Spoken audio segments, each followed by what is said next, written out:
Amber yelled out being like, "Do you need help?" And I'm like, "Just let Logan be." They're very mad right now. She's still up there? Huh? She's still up there? Yeah. Whatever. My fucking back is like starting to hurt now. Sorry. Hey. Well, I'm gonna grab some.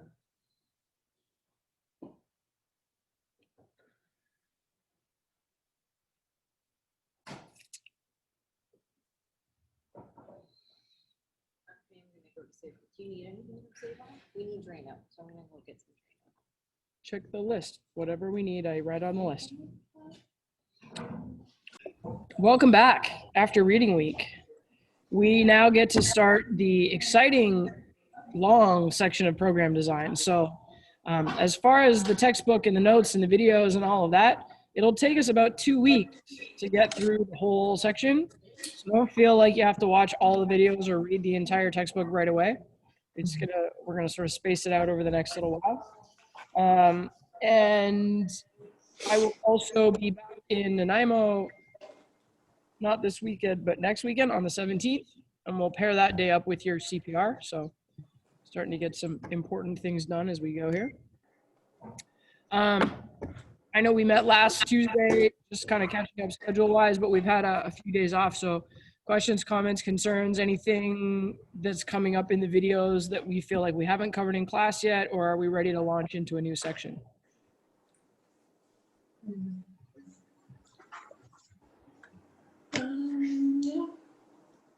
No burning questions. Good. All right. So my goal today is to get through the acute variable program design introduction type stuff. I kind of made an executive decision with the day class to not bother getting into endurance programming yesterday. So I'm not feeling compelled to need to do that with you either. So we're basically going to go through the just beginning of program design. And For my what I would say is it's like a little bit dry and obvious, but then also let's talk about what that means for the different clients that we're going to be working with, right? So, you know, if I say, you know, what is this or how might we use this or whatever, the faster I kind of get the sense that you know it because it's easy, then the faster I'll move through. We don't need to spend 5 minutes talking about what is a rep, right? What is a set? Like that stuff's easy. We want to talk a little bit more about, like, let's say we're going to think about starting to use trainer eyes. Well, what does it mean? Like, what does this program design stuff mean in the sense of like, I have this huge list of exercises. What do I do? So we'll put a little bit of that together. I have 3 things that I'm working on right now. One is the TRX library for that group. One is the overhead squat solutions table that I have promised I would update. And 3 is they're making me organize equipment versus garbage bins and whatever here at the gym. So I'm not doing a good job of completing all 3 at the same time, but it's definitely on my list for completing all 3 this week. So thank you for your patience on the overhead squat thing. Nonetheless, let's get into program design.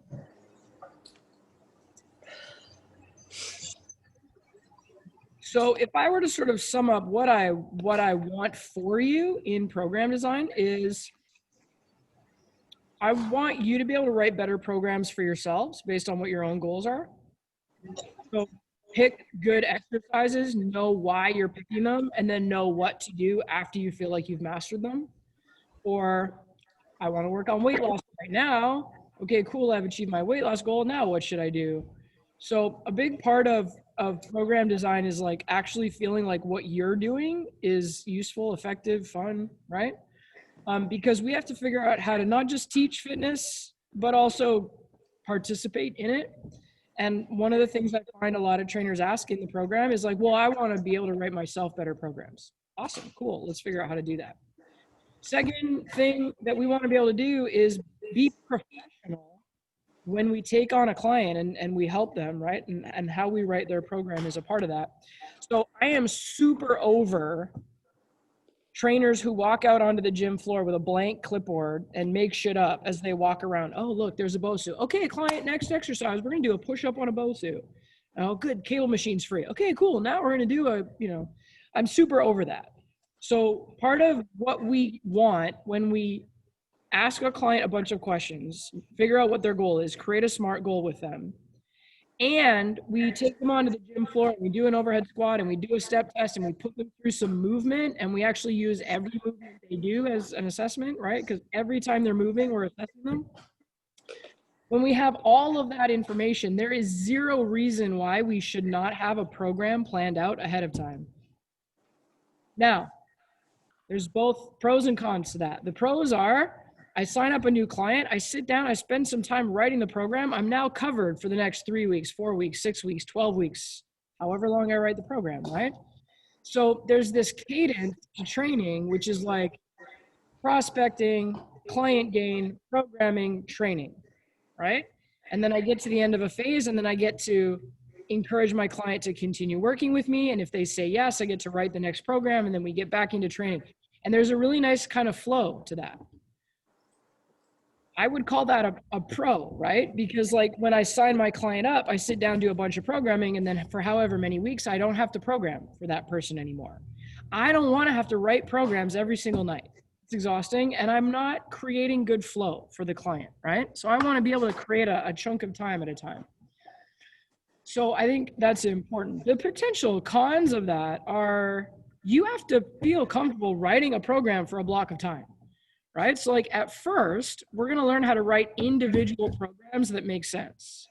But what we want to be able to do for a client is if they buy 6 sessions or 12 sessions or 25 sessions, we actually should feel comfortable being able to program for that whole length of time, right? So that's potentially where we have to be willing to spend some time practicing. And in the best case scenario, you're going to be able to work with your peers, work with us, work with your fitness manager, work with, right? Like you gain a client, you write a program, and then ideally you can be like, hey, what do you think? This is the client, this is their goal, here's the program, what do you think? Can you give me some feedback, right? So program design, there's science behind it for sure, but there's also kind of some trial and error. There's an art to it. There's some intuition. And to a certain extent, you have to be willing to just make decisions. Right? I've decided this is going to be how it is.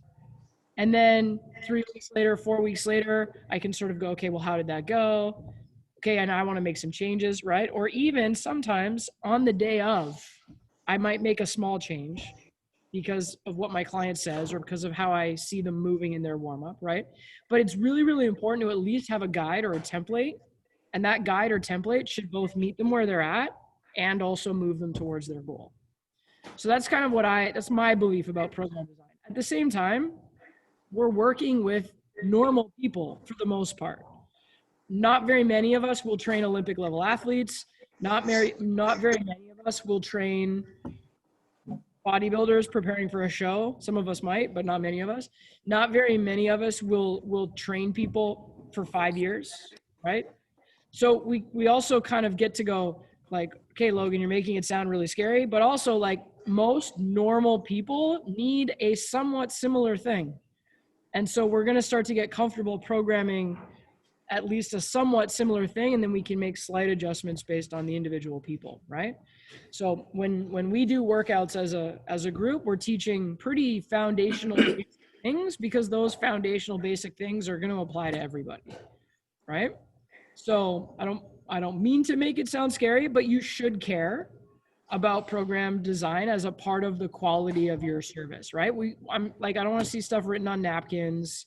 I don't want to see that there's no continuation or plan, right? It's one of the things I do like about Trainerize is it kind of automatically cues that in. But you can tell I've worked with trainers in my career that just seem to not care, and it bothers me because you should care when you're responsible for helping somebody, right? So that being said, we're going to do basics today. So basic fitness programming, we have to start from somewhere, right? And then program design is another one of those areas where you learn more over time. Maybe you experiment with some different things and see how it feels. I'm a big fan of if you're going to experiment with something, experiment on yourself first, right? And then once you have the sense of how something feels, then maybe go apply it to somebody else. But we got to start with the basics. So simple is that every time your client comes and works out, they get a little bit better at something. So as they get better, the program also has to keep moving, right? And I sort of like to think of it as the program should always be one step ahead of the client. So every time I come work out, there should be one thing that challenges me or one thing that I don't quite get, and I got to come back again the next time and try to be better at it. So the program's always a little bit ahead of me. And at the same time, every client is a little bit different. So then every client's program is going to be a little bit different. So a good program fits the client, their personality, their ability level, and their goal. And as they change, the program changes, right? So how we change programs over time then is going to be using what we call these acute variables. So super simple. Acute variables are sets, reps, load, intensity, rest, tempo, right? Those kinds of things. So I could say we're going to do 3x8 with 50 pounds at a 4-0-1-0 tempo and rest for 30 seconds. So I'm going to type it in the chat so you can look at it, but I want someone to explain to me, what does that mean? So 3x8, 50 pounds, 4-0-1-0, 30 seconds rest. How would you describe that? Let's say you're training your client. How would you describe what that set of numbers is going to look like or feel like?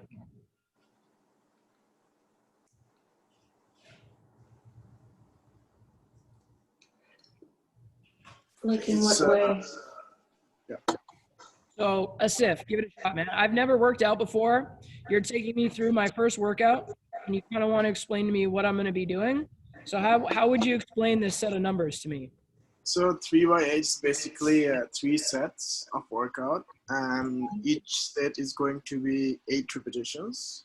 Okay. And we're gonna use the weight, which is 50 pounds of basically I think it's dumbbell or kettlebell or something like that.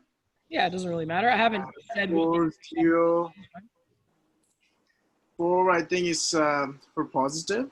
When you're gonna push the weight, we're gonna work on the positive is 4 seconds up, no pause at the top, then 1 second negative. And 0, the last 0 I think basically no pause at the bottom. Close. Right? Think about what you know about exercise. Let's say this is a bench press. Think about what you know about working out. Do you think it's a 4-second push or do you think it's a 4-second lowering? 4-second lowering. Lowering. Yeah. So the first number is eccentric. The second number is the pause at the bottom. The third number is concentric. The fourth number is pause at the top. So if it was a bench press, 4, 3, 2, 1, 1, 4, 3, 2, 1, 2, 4, 3, 2, 1, 3. So the eccentric is the first number. Yeah.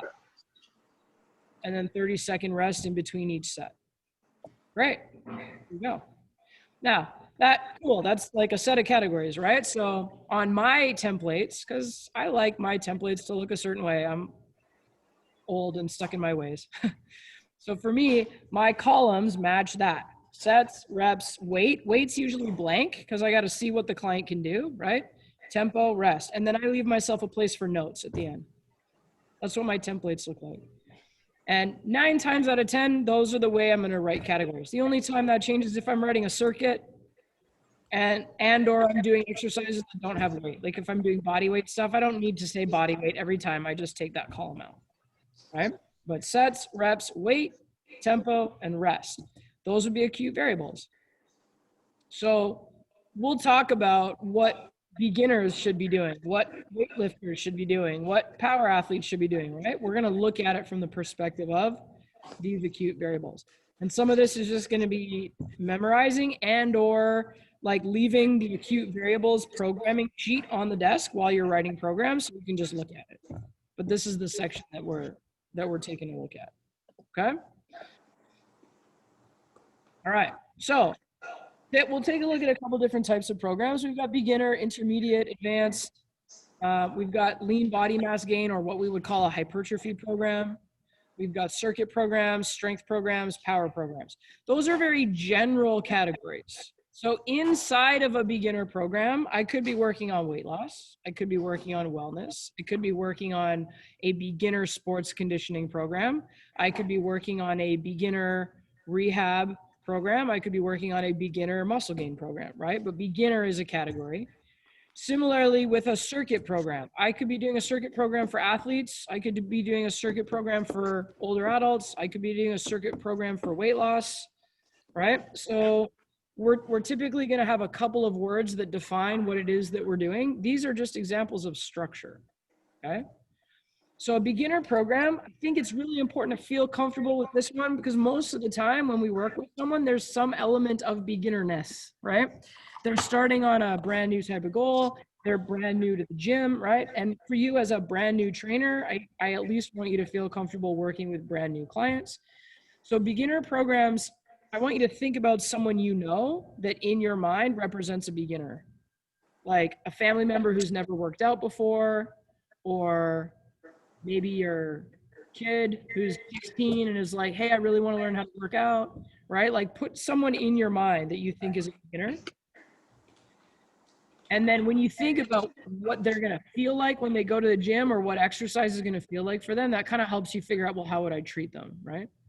So these types of programs are going to be lower in volume. So less total amount of exercise. The more volume, the more sore, right? So we don't want to overwhelm them. We don't want them to be super, super sore the next day. So less volume. And then simpler movements. So basically decreased range of motion at slower speeds. So if I want to teach someone a squat, maybe I'm going to have them do a squat to a bench first, because the bench controls their range of motion. They're not going to go too low. And I'm going to have them take that squat nice and slow so that they can feel all the muscles that have to work for them to be active and stable and keeping their balance and whatever, right? So that's an example. When it comes to the conversation between machine versus free weight, ultimately based on the client's likes and dislikes, but also your level of trainer, your level of experience and knowledge.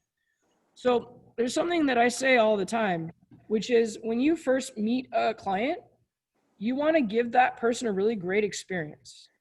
You're more likely to give someone a great experience based on something that you have a ton of confidence in, right? So if you feel really confident on a machine, like on machines, circuit machines, you're going to be able to give a much more confident, certain, fun workout. You're going to give better instruction. You're going to like know what you're doing, right? You go from this one to this one to this one. And so if you deliver a great experience, maybe the person's like, well, I don't necessarily want to work on machines forever, but like, hey, that was a really awesome workout today. Thank you. That would be better than going like, oh, wow, they said they like functional training. I don't feel super confident in kettlebell and TRX, but I feel like if I don't put a bunch of kettlebell and TRX into their workout, they're not going to like it. But then now I'm coaching something that I'm not very confident with and that I'm not really comfortable with. It's not going to be a super great experience, right? So especially for beginners, because they're so new, I do think you're better off teaching what you're really confident in, as long as what you're teaching them is appropriate for their level. Right? If you're really confident in Olympic lifting, Toko, you're not going to teach a beginner how to snatch just because you're like, I feel really confident about snatches, right? But if you are really comfortable using free weights, then teach free weights. If you're really comfortable teaching circuit machines, teach circuit machines, right? Great example. We had a student over the sort of quarantine time who was a group fitness instructor. And she's like, I feel really comfortable with body weight and free weight stuff, but I really don't feel comfortable on the circuit machines. Great, then teach body weight and free weight. That's fine. You can learn more about circuit machines as you go, and you should, because as a trainer, you should know how to use them. But like, give your client a great first experience, right? So I think you taking ownership of how you're coaching is still really important for beginner programs. Regardless of what type of equipment you use, no maximal lifts. So like on day one, we don't go, hey, let's see how strong you are. They don't have the motor learning for that yet, right? So often when we first train somebody, it's like they don't really have that mind-muscle connection yet. So they might be strong, but they don't really know how to access it. So we're more likely to see them fatigue really quickly or hit a wall or kind of not have their technique down when they first start. So we don't necessarily have any desire to go super, super heavy, okay? I feel like that makes sense, common sense, yeah? Stephanie's like, yeah, we don't need to go heavy on day one. Cool. All right, awesome. So the client concerns when they're first getting started, like the thing they typically want is like, I want to make sure I'm doing it right. I want to make sure I don't get hurt. right? So they're asking about technique. They're asking for cues on posture. They want to make sure that they're stable when they're doing an exercise. It feels, I mean, I've been cleaning up here for, I don't know, 6 weeks now. And sometimes I have to reach for something. And sometimes I'm taking something heavy out of the bottom of a bin. I don't always know how heavy it is. And I notice all the time, like at least 6 times a day when I'm here, I go to reach for something. I've underestimated the length of it or the weight of it or whatever. And I kind of like stumble and catch myself. And every time in my head, I'm like, man, if my balance and proprioception wasn't very good, I might not have been able to catch myself. And I might have whacked my head on that metal shelf right there. And I'm the only one here and I might have died. But like I have pretty good stability and proprioception, thank goodness, right? But when we have people first come into the gym, they don't know their bodies very well. They don't know how to make that reaction. So then what happens is they would fall or they would hurt themselves, right? So we really want to make it simple and help them build some confidence so that they feel like, okay, I can come in again. I can do this on my own. I can try it a little bit heavier. And you don't know until you know. So the only way to know is to do it. But you got to start off by doing it in a way where the apprehension and the fear is lower, right? So in all reality, that's why circuit machines were created in the first place. Because originally, exercising was like barbells, dumbbells, right? And then someone got smart and was like, most people don't really know what to do with those. What if I have them sit on this chair and the arm of the machine only moves forward and back? That's it. So when they sit on the machine, they're automatically going to learn how to push forward and back.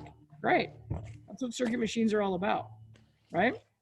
So there's nothing wrong with a circuit machine workout, especially if you do a great job of delivering it. Hey, I want you to put the seat at this height so the handles are in line with your armpit. Cool, sit up really tall. Go ahead, brace your core. I want you to exhale as you push the weight away. Like if you do a really good job of coaching a machine workout, people can have a great experience, okay? Now, intermediate programs, we're looking at someone who's active. We call them transitional because it means they either have moderate levels of daily activity or they've already been training for maybe 3 to 6 months. So it's like a progression from a beginner program. What's fun for me is I do a lot of training in the beginner through to intermediate, and often the client can't really tell the difference between the two. Like I tell them, hey, great job. We're at the end of the sensory motor phase. Now we're going to move into the force phase. And maybe a couple of the exercises are a little bit different, or maybe they're like, oh my God, I'm so much stronger than 4 weeks ago. This is so cool. But like, it's not like one day we're doing free weights and then the next day we're doing only barbells. Like it's not that defined, right? It should actually feel like a fairly logical progression from one thing to the next. So for them, it kind of feels like one seamless experience. Whereas for us, it's like 4-week phase, start of the next 4-week phase, right? The way that we achieve that is we now start incorporating some more complex exercises. So a great example of a simple exercise is just a lunge, reverse lunge, right? So we have a beginner, we might teach them a reverse lunge and they might superset it with a bicep curl. Maybe in the intermediate program, we teach them how to do a lunge with a bicep curl in it. That's an example of complexity. We're doing 2 things at the same time. To them, it feels like a really natural progression. First, I learned a lunge and a bicep curl. Now I'm learning a lunge with a bicep curl. That makes complete sense, right? But it allows us to make them work a little bit harder because now there's maybe multiple planes of motion happening at the same time, or there's multiple muscle action happening at the same time, right? And it's interesting that just that little bit of complexity can add a fair bit of volume to the workout. So they get to the end of that first day where there's some combination movements and they're like, whoa, oh my God, I'm sweating more than normal. Right? So complexity can still be simple. It doesn't have to be crazy amounts of complexity, right? What then we can also do is more volume, more intensity, more frequency, more duration. So Stephanie, what does more duration mean? What does duration mean?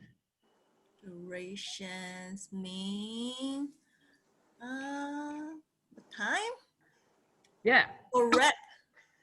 Duration is time. Yeah. So maybe at first, when we first start working with our client, we spend 10 minutes warming up, and then we do about 30 minutes of exercise, and then we spend about 5 minutes stretching, and then we spend 5 minutes talking about their nutrition. And that's a 50-minute session. Great. But they start to get good at some of the warm-up things. So now they start to come early. They do a little bit of the warm-up on their own. So now maybe we only need to warm up for 5 minutes. Maybe now we work out for 40 minutes. And then we save 5 minutes at the end for some stretching. Well, we went from 30 minutes duration to 40 minutes duration. So even though it's a 50-minute training session all the time, the actual working block could be shorter for a beginner, and it could get a little bit longer for someone who's a little bit more intermediate, right? Perfect. Toko, what's an example of increased frequency? She would be like as opposed to once a week or twice a week, more frequency, like 3 times or 4 times a week. Yeah, perfect. So often beginners are going to want to start with maybe only twice a week, but then at the point where we're increasing the program and we're trying to get better results, maybe we need them to come 3 times a week now, right? Or maybe they're coming twice a week with you, but now you're like, hey, why don't you do a spin class on Saturday? So we're adding a workout. That's adding frequency, right? You got it. All right. Yvette, how would you explain increased intensity? The level of effort that they're going to be Yeah. doing. So you would increase it as to get better. Yeah. So if they're doing a cardio workout, how would you measure increased intensity? Doing maybe some sprints as Sure. opposed to just steady state. Yeah. So adding some intervals could add intensity, Yeah. or even taking that steady state into a higher heart rate zone, right? So we were at 60 to 70. Let's go from 70 to 80. Yeah. How would you measure increased intensity if you were lifting weights? Increase in reps or increase in weight or supersets. And specifically in this case, we're talking about it as increasing weight. So if I was curling 10-pound dumbbells and I went up to 12.5s, that would be increased intensity, because technically it's a higher percentage against my 1 rep max, right? Okay. Reps would be volume. Okay. Right. And then technically weight times reps is volume, right? But we would say intensity is weight, and then volume is kind of an accumulation of all of it. Reps times sets times weight times tempo, depending on how you measure it. Yeah. So how about increasing or decreasing the rest period? Yep, that could affect the overall volume, or it could affect the overall intensity. So think about it this way: if I decrease the rest, now I have time for extra sets. So I'm adding more volume. But also, if I decrease the rest, my heart rate's probably up higher. So I'm also increasing the intensity. And a lot of what we'll find as we go through these acute variables is there's a little bit of interchangeability, right? So more rest means less reps, but if I'm doing the reps heavier, then there's still more volume. And if I'm training 3 times a week instead of twice a week, there's more volume in the week, even though there's less volume in the day. Like, very, right? But if we kept it simple and we just looked at each thing as its own individual acute variable, that's kind of how we would explain them, okay? So then as we move into advanced programs, I'm gonna say right off the bat, not every client is gonna do advanced programs. It's okay. I have lots of clients that got to intermediate and that was really all they needed. And then we just applied a bunch of variety, but they stayed intermediate. That's fine, okay? Advanced programs are gonna be elite or go ahead athletes for people that have a very active lifestyle and they're probably involved in some other kind of regular recreation or sport. We would typically expect this to take about 12 months of experience or even more. And again, it's just going to be more complexity, more intensity, more volume. But now when we say, if I say I have an advanced athlete or an advanced client, when I talk about complexity, I probably mean like fairly advanced complexity. So like I think of kettlebells as a good example. When I have a beginner, we might do static kettlebell exercises. Like I might do a kettlebell RDL. So slowly from the top down and then back up. So there's no swinging. It's just a dead weight, right? An intermediate client might learn how to do a kettlebell swing. So now they're managing momentum, but it's still in the sagittal plane. If I have an advanced client, they might start doing kettlebell flow, where they're going single arm swings in the sagittal plane, transferring through to the frontal plane, and then even getting into rotational movements. And all of that is happening in one flow. So like, yeah, kettlebell swing's a little bit more complex than a kettlebell deadlift. But as soon as I go multi-planar, no rest flows, okay, that's advanced. So then I teach a lot of kettlebells, but not very many people do multi-planar flows, right?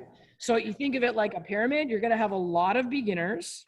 You're gonna have some of those clients who make it up into the level of being intermediate, and you're gonna have maybe a few of those clients make it up into the level of being advanced.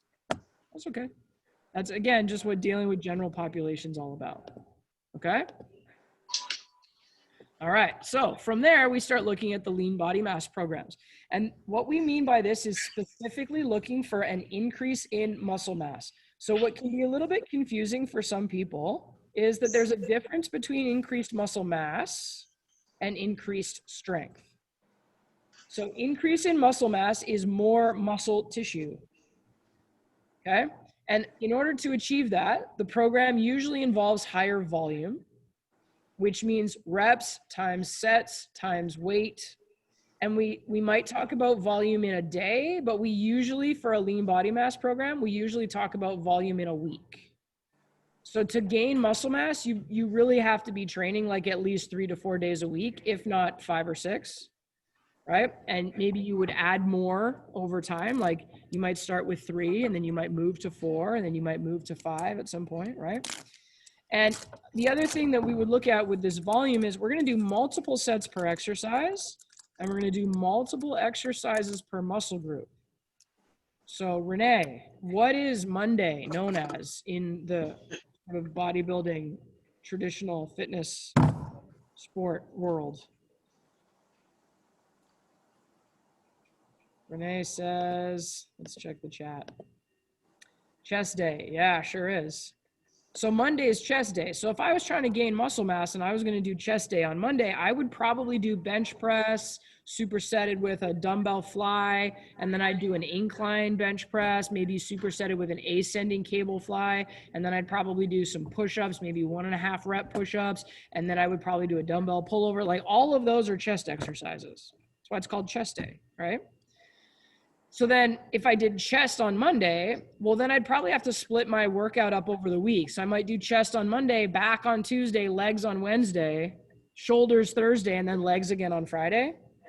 Like that's what a good bodybuilding split would look like. I always laugh when I have someone that I do a consult with and they're like, yeah, I'm trying to gain muscle. And I say, how many leg days do you do per week? And they're like, what? Like 1. If you really want to build muscle mass, you should do 2 leg days per week. Yvette, do you agree? Yes. Also, calf day is not a thing, gentlemen. Like, right? So multiple sets per exercise, multiple exercises per muscle group, and moderate loads, right? So 70 to 85% of max ability. It's one of the reasons why there's a difference between muscle gain and strength gain, because in a strength gain program, you actually have to lift higher. You have to lift a higher percentage to your 1 rep max. So it's going to really get stronger, right? So there's kind of this concept of muscle gain is about driving a lot of blood flow and circulation into muscles. You got to be able to get a certain number of reps to make that happen, right? And so again, we see it more common to see kind of what we call a split body program, okay? If you remember back to the endocrine day when we talked about how to naturally raise testosterone, right? Like higher intensity, more volume, shorter rests, getting enough sleep, consuming protein and carbohydrates post-workout, like those recommendations typically fit right in with the lean body mass program, okay? So then from there, we go into our circuit programs, and a circuit program just means a series of exercises performed in a continuous cycle, one after the other. So the way you could set this up is like a whole line of equipment, right? So the circuit machines, or they're literally called circuit machines, because you go from leg press, leg extension, leg curl, chest press, seated row, leg press, right? Like you do them one after another on purpose. And even in some gyms, it's kind of set up so that you go 1, 2, 3, 4, 5, 6, 7, 8, and then you start again at 1, right? So like the etiquette is kind of to do them in order, although a lot of people don't listen to that. But that'd be one example. It's fairly common. The other thing we could do, and I think this is what we do maybe a little bit more as trainers, is we'll build a circuit out of a series of different exercises with different equipment. So in that case, what I might do is I might do a push-up, and then a kettlebell swing, and then some battle ropes, and then we might do a banded glute bridge, and then we might do a sled pull. So like all different pieces of equipment. If you think about, if you've been here or you think about sort of that functional training area in the Nanaimo gym, you've got the turf, you've got the cables at one end, you've got the battle ropes, you've got the tires, you've got a set of, like it's all kind of right there. So great, you can build circuits in sort of that end of the gym, right? You could see resistance training only. You could see resistance training and cardio. You could see cardio only. So like an example of like a cardio only program would be like, say 30 seconds of work, 10 seconds of rest, or 15 seconds of rest. And you could do jumping jacks, battle ropes, burpees, skaters, right? Like you could do a bunch of body weight movements, and the goal is basically just driving your heart rate up, right? So what's great about circuits in terms of being a trainer is a couple of things. If I build a circuit in one little area of the gym, especially now, right, where we're trying to minimize touch points and stuff like that, it's very efficient, right? Like I pull the 3-4 pieces of equipment over that I need, and I can get my whole workout done right there.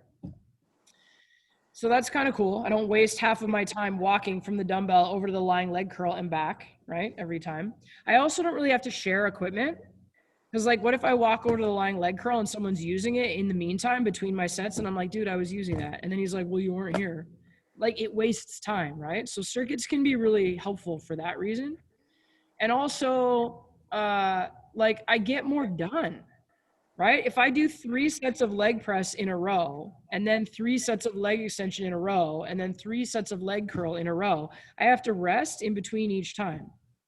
But if I did push-ups, and then my arms are resting while I'm doing kettlebell swings, and then my legs are resting while I'm doing like a core exercise, and then I go right back into push-ups, like there's not as much downtime in my session. So again, as a trainer, if I get 50 minutes to deliver your workout, like circuit workouts are really great.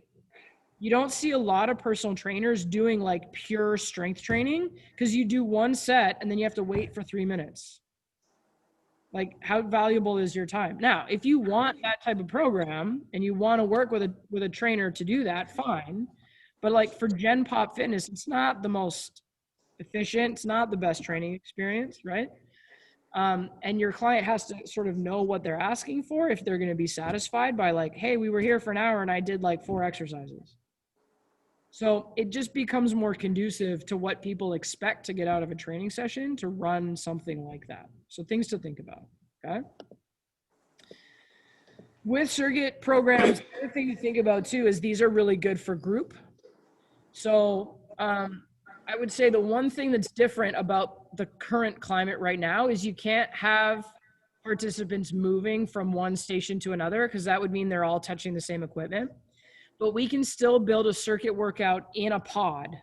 So each person has their kettlebell, each person has their stability ball, each person has their set of dumbbells. When you're coaching, you're now telling every person to do the same exercise at the same time. So you as a coach, you can cue kettlebell swings to everybody all at the same time. And then you cue push-ups to everybody all at the same time. So it makes it a little bit easier than if everybody's doing a different exercise at the same time, because then how do you cue?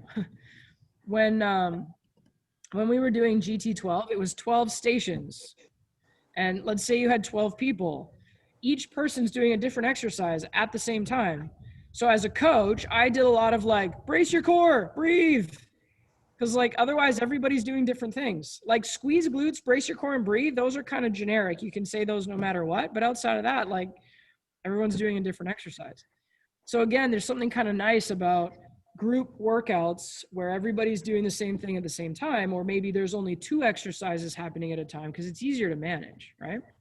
So I think that's kind of one of the nice things about, well, we can't share equipment right now. Okay, cool. You have to all have your own equipment. Okay, cool. I can cue the same exercise at the same time.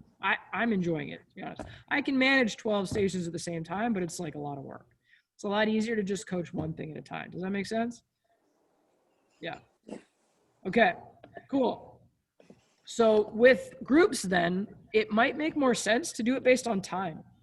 Right? So if we're doing goblet squats and I say, okay, go for 30 seconds, Stephanie might do 8 reps in that time and Asif might do 12. Whereas if I said do 12 Asif would finish his 12 and then he'd be standing there going like, okay, now what? And I'm like waiting for Stephanie to finish. And then Stephanie kind of feels bad. And then Asif also kind of feels annoyed because he's like, okay, I'm standing around. What do I do? So 30 seconds is better because they're both working for 30 seconds. And then we move on to the next one.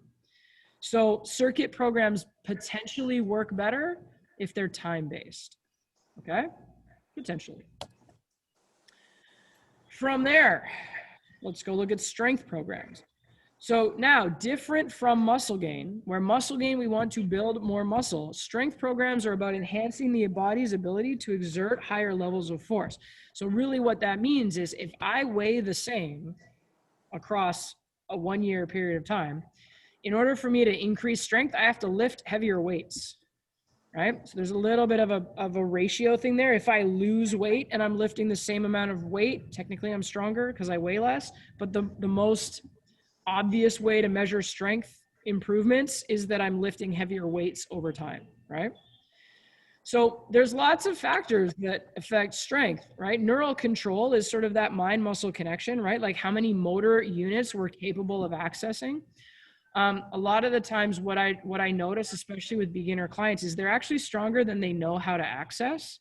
So part of what we have to do is teach them like push into the floor, extend your chest, brace your core, like push the floor away, right? Like a lot of times what we're doing is trying to help them connect their entire body so that they can actually demonstrate their strength. I think maybe we've all heard of like stories of women who are able to like lift a car off a child. So like they are strong, they just haven't known how or been powerfully motivated to use every single muscle fiber they have before. But then when their kid is under a car, like they're gonna try their damn hardest and then, oh wow, they're strong, right? But for most people, like choosing to do that in normal day-to-day life, they don't really know how to access it. So that's a big part of what strength programming is. And in my humble opinion, getting stronger over time is one of the goals that every human being should have. Right? So not like, I'm not trying to be a strong man. I'm not trying to go squat 600 pounds, believe me. But like, it is important to get stronger over time because otherwise, what am I doing? If I'm not getting stronger, I'm getting weaker. So there's something to be said for, even if I make really, really incremental gains in strength, it's still important. If I'm exercising over time, I should get stronger. What would be one of the things that might stop me from getting stronger? Like think about people that you know that have been exercising for a long time. Why are they not getting stronger anymore? Form, overtraining. Their form, yeah. So like, let's say they're trying to lift pretty heavy and their form's not very good. What can happen?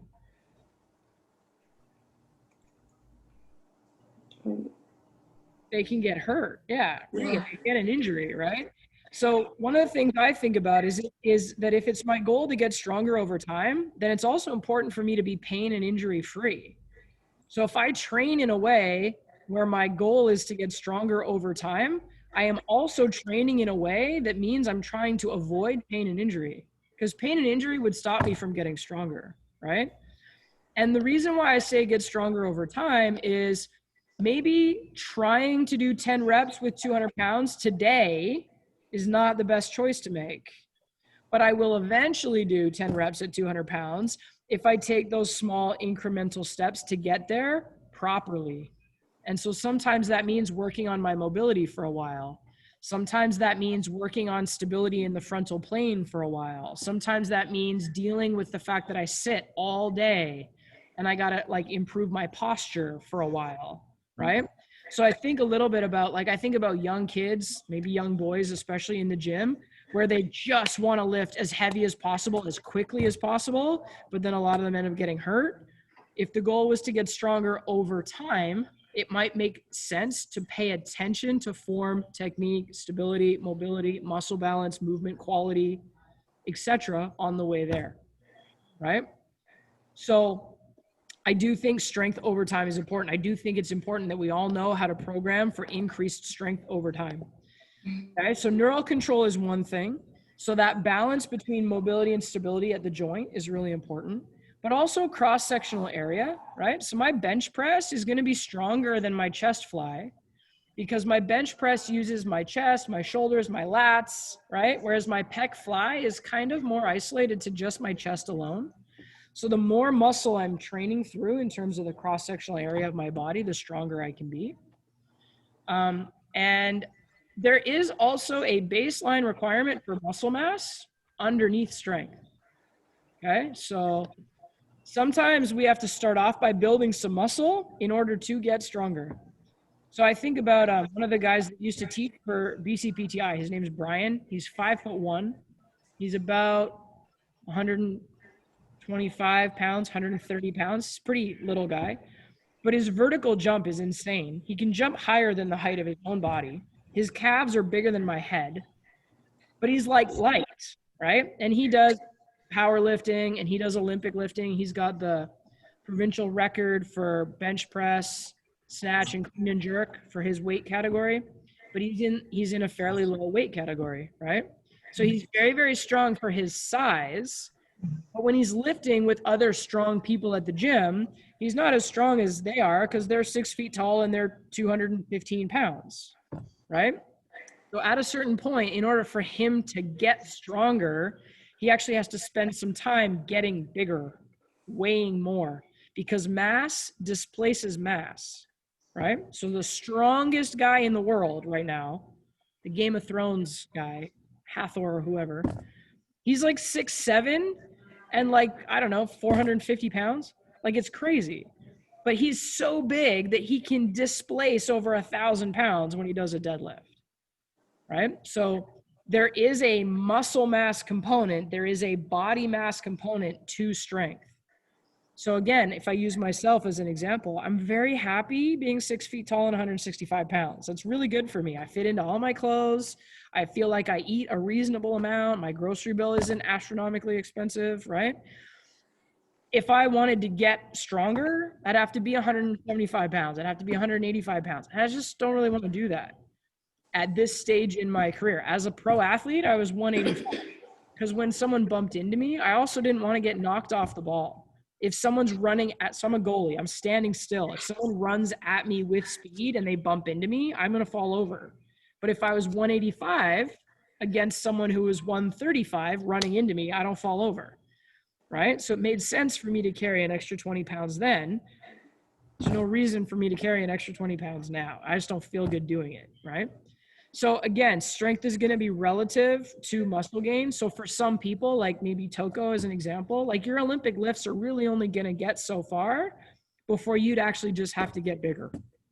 And since you can't get taller, right? Like our height is fairly limited at a certain point, you're then going to have to put on more muscle mass in order to move into the next sort of category of weight. Does that make sense for everybody? Yeah. So then on the flip side, what we could also look at is if we start off with a client who's 280 pounds and they're trying to lose a bunch of weight, let's say they can do 200 pounds on the leg press. Well, if they lose 100 pounds and they can still do 200 pounds on the leg press, they're actually stronger relative in terms of their relative body size. So they lost 100 pounds, but they maintained their strength. Based on their own body weight, they now have a stronger ratio than when they were 280 pressing 200. So we can think about it that way too. When we have clients that are losing weight, we actually want them to maintain their strength because then their relative strength ratio goes up. Okay? All right, I'm on a bit of a soapbox about strength today. Let's move on. Power training. So power training is enhancing the speed of movement. And so we see this more so in athletics, right? There can be explosive characteristics for an athlete. But there's some benefits for us too. If we incorporate some power training, we get increased metabolic demand. So if I'm looking to help a client lose weight, at first I want to help them learn how to move safely. And I want them to start to learn to manage nutrition. Then I want them to get stronger because adding more weight to their exercises is going to increase the amount of energy that they're burning. And then at a certain point, I want to include some power exercises because if I can do a 200-pound back squat, that's great. I'm strong. But if I can do an explosive box jump, that's also great. Now I have power.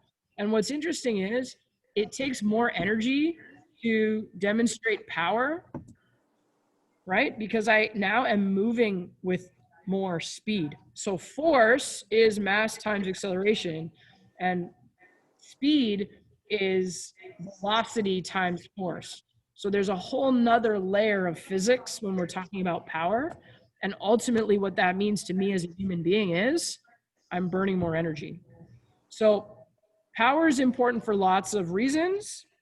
My reaction speed, my ability to navigate my life as a human. Let's say my car gets stuck in the snow and I have to try to push it out. Like, I need power for certain things in my life, but also because it kind of takes me to a new level of energy expenditure, which then allows me to be more efficient and more effective in all the other movements that I do, right? Okay, so with power, we've got lots of different types of exercises. So this is an important distinction. All plyometrics are power movements, but not all power movements are plyometrics. Okay? So if we were to look at plyometrics enhance the acceleration characteristic of movement, and we're actually trying to maximize the speed of transition from eccentric to concentric. So basically, plyometrics have a jump in them. There's a load to unload experience. So if you do a squat jump, eccentric loading, concentric explosive movement, now your feet rise up off the floor. And then when your feet land again, you have to decelerate and control the landing. And then you spring up again. And then you decelerate, control the landing, and accelerate again, right? So plyometrics have a load to unload concept. Jumping is easy. How would we figure out how to apply plyometrics to the upper body? A push-up, like a clapping you push, yeah, you push off the. Sure, load to unload. But there's a whole nother category of power movements for the upper body, and it's throwing. So if I take a medicine ball and I throw it, load, load, load, load, load, and then it leaves my hands and now unloaded, right? So it depends on what types of workout experiences you've had with us or not. But one of the things I like to teach for upper body plyometrics is a sandbell slam where you don't change the position of your posture. So if you think of like a medicine ball slam or a sandbell slam, you typically see people throw the ball down and they squat down at the same time, right? So they're moving their hips down as the ball is moving down, and they get this really big like thwack when the sandbell hits the ground. That's cool. That's awesome. That's a power movement, right? Technically speaking, there'd be a plyometric aspect to that. But one of the variations that I like to teach is slam the sandbell down, but stay in a fully upright position. So now as you're slamming the sandbell down and there's this sort of plyometric like kind of thing that happens in the body, you have to resist against flexing. So it's a really great exercise for training up your core because it's a power movement, but the experience is anti-flexion, right? And so to resist against flexion, against a movement that's happening that fast, your core has to be able to go like really hard and really fast. And that's good for us because then we get better at this kind of powerful core contraction. And that really helps us. So remember how I said I'm walking around and I'm grabbing stuff and I fall a little bit? My core's ability to go really quickly is what saves me from falling over, right? So core stability is good and core endurance is good, but to a certain extent, core reaction is also very good. And that's one of the things that helps keep me safe over time. And it helps me avoid things like falling, right? I think about some of my older clients and I actually want them to train for power movements, but resist against flexion or extension or rotation or whatever it is, right? The other thing about power is it doesn't have to be heavy to be powerful. So we've got 4-pound medicine balls, 6-pound sandbells, 8-pound sandbells and medicine balls. If I want to use power, I want to move as fast as I can. Well, the lighter the thing is, the faster I'm going to be able to move. So if I'm trying to train power, I actually want to use a lighter weight because I want them to be able to move as fast as possible. You know, when you hold a really heavy medicine ball, you don't really have very much power because you don't really have very much speed because the thing's so heavy, right? So a lot of times the change that I make for people is power movements are done with light weights and strength movements are done with heavy weights. So I want both strength and power, heavy and light, but light and fast, right? Reaction time is really important in the sense of staying safe. So it's something to think about. A lot of times people think of power as like, oh, football players need power, hockey players need power. And I'm like, yeah, but so does my little old lady who has to react to her dog pulling the leash after a squirrel. She needs power to react to that. It's just a different kind of power, right? So power programs we can think of as being very sports specific, but what we like to teach is that every client should have some kind of power training in their program, just appropriate to them. Okay?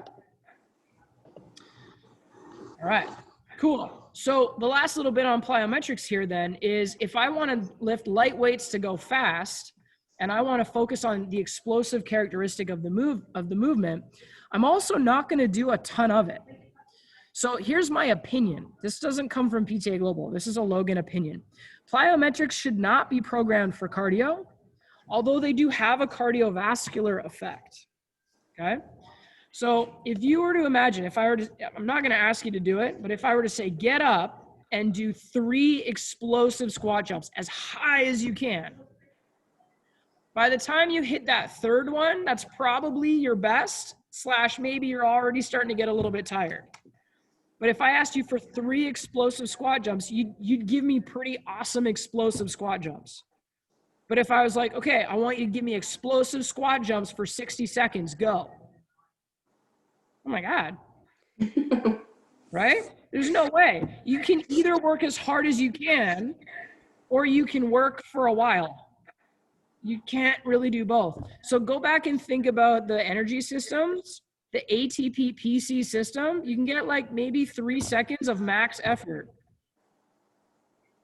And after that, you're going to start building up lactic acid. So if I'm asking you for 1 minute of explosive squat jumps, you're going to start feeling lactic acid about 20 seconds in, and you're no longer explosive. Now you're actually really exhausting the tissues. And so it's not good quality plyometric movement anymore. And the more tired you get, the harder it's going to be for you to decelerate and absorb the landing. And the more likely your knees are going to start to turn in, or your hips are going to go a little wonky, right? So stuff like the Insanity program was like back in the day when P90X came out, the Insanity program came out too, and it was all body weight, high intensity cardio. So like, don't get me wrong, I'm a fan of HIIT, but plyometrics are really aggressive. So I can get my heart rate up high without doing plyometrics. If I do plyometrics, I'm not gonna do them for very long, right? So we just got to make sure not to mix up those 2 categories. I don't want plyometrics for 30 seconds, 45 seconds, 60 seconds, 5 sets of 15. Like, that's too much. So plyometrics are quick, fast, explosive, done. And HIIT training is kind of automatically going to be in that lactic acid zone, and therefore you have to dial down the amount of power. It doesn't mean you can't jump. You can jump, right? You can do jumping jacks for 60 seconds. But jumping jacks aren't max explosive. They're like medium jumping. So there's a difference between those 2. Okay? Copacetic on that? Okay. So this is me being funny, but when it comes to plyometrics, don't be an asshole. A little bit, and then done. Psychologically too, if you ask for too much, people just can't do it, and then they start to hate it and they get burnt out, right? So I even think back to being an athlete, in all honesty. To be a goalie, my training, like, think about what a goalie does in soccer. The game's 90 minutes long. The most in like a real like professional level game, the biggest number of saves I made in 90 minutes was 26. So as an athlete, when you're a goalie, when you make a save, you're probably like leaping and diving and catching the ball and landing on the ground, right? So that's 1 explosive plyometric jump. So as a professional athlete in my sport, the most I ever did was 26 in 90 minutes. Now, when we trained, we did a lot more reps, right? I would do a 60-minute training session. I would do hundreds of reps, but they weren't the most explosive. They weren't the top shelf. I was trying to get into the pattern. So automatically my execution was lower, less power, right? But if at my best, my highest amount of output was 26 reps in 90 minutes, like we gotta consider that in our training, right? Think about a volleyball player. Like how many times are they gonna spike the ball in one match? Well, there's only 15 points in a game, and you've got 4 or 5 players that are all spiking the ball. So like you might do 2 or 3 kill shots per game. You might play 2 or 3 games per match. All right. So like your power capacity is like what, 9 to 15 spikes in a game. So we got to think about that a little bit in how we train. Cool. Yeah. I'm going to get off power training now because we're not going to do a ton of it. But anyways, I wanted to say, Interesting. don't be a jerk. All right. Well, the last thing on the plyometric piece is just kind of like complexity and intensity. So jumping is 2 legs. So I jump off of 2 legs and I land on 2 legs. That's the easiest version, widest base of support and the most amount of stability. Hopping is like I hop single leg down the ladder. Bounding is I alternate legs. So I hop with one leg, but I land on the other, and then I hop off that leg and I land on the other. So you see bounding, you more need like a track or a turf to do bounding. There's a bound in triple jump, like you run, and then you do a hop, and then a bound, and then a jump, right? So a bound is actually an alternating leg plyometric. And then skipping, you all know what skipping looks like. It's obviously lower intensity because you're going hop, bound, hop, bound, hop, bound, hop, bound, right? Same leg, other leg, same leg, other leg, same leg, other leg. That's what skipping is. And then upper body plyometrics, clapping push-up, throwing a medicine ball overhead, in front, rotational, like any throwing thing is an upper body plyometric, okay? So we like plyometrics, but a little bit, just they're like the sprinkles on top. Questions on that so far? So when you do skaters, like, would that be? That's a bound. That would be bounding, yeah. Leg, side to No. side. Yep, Okay.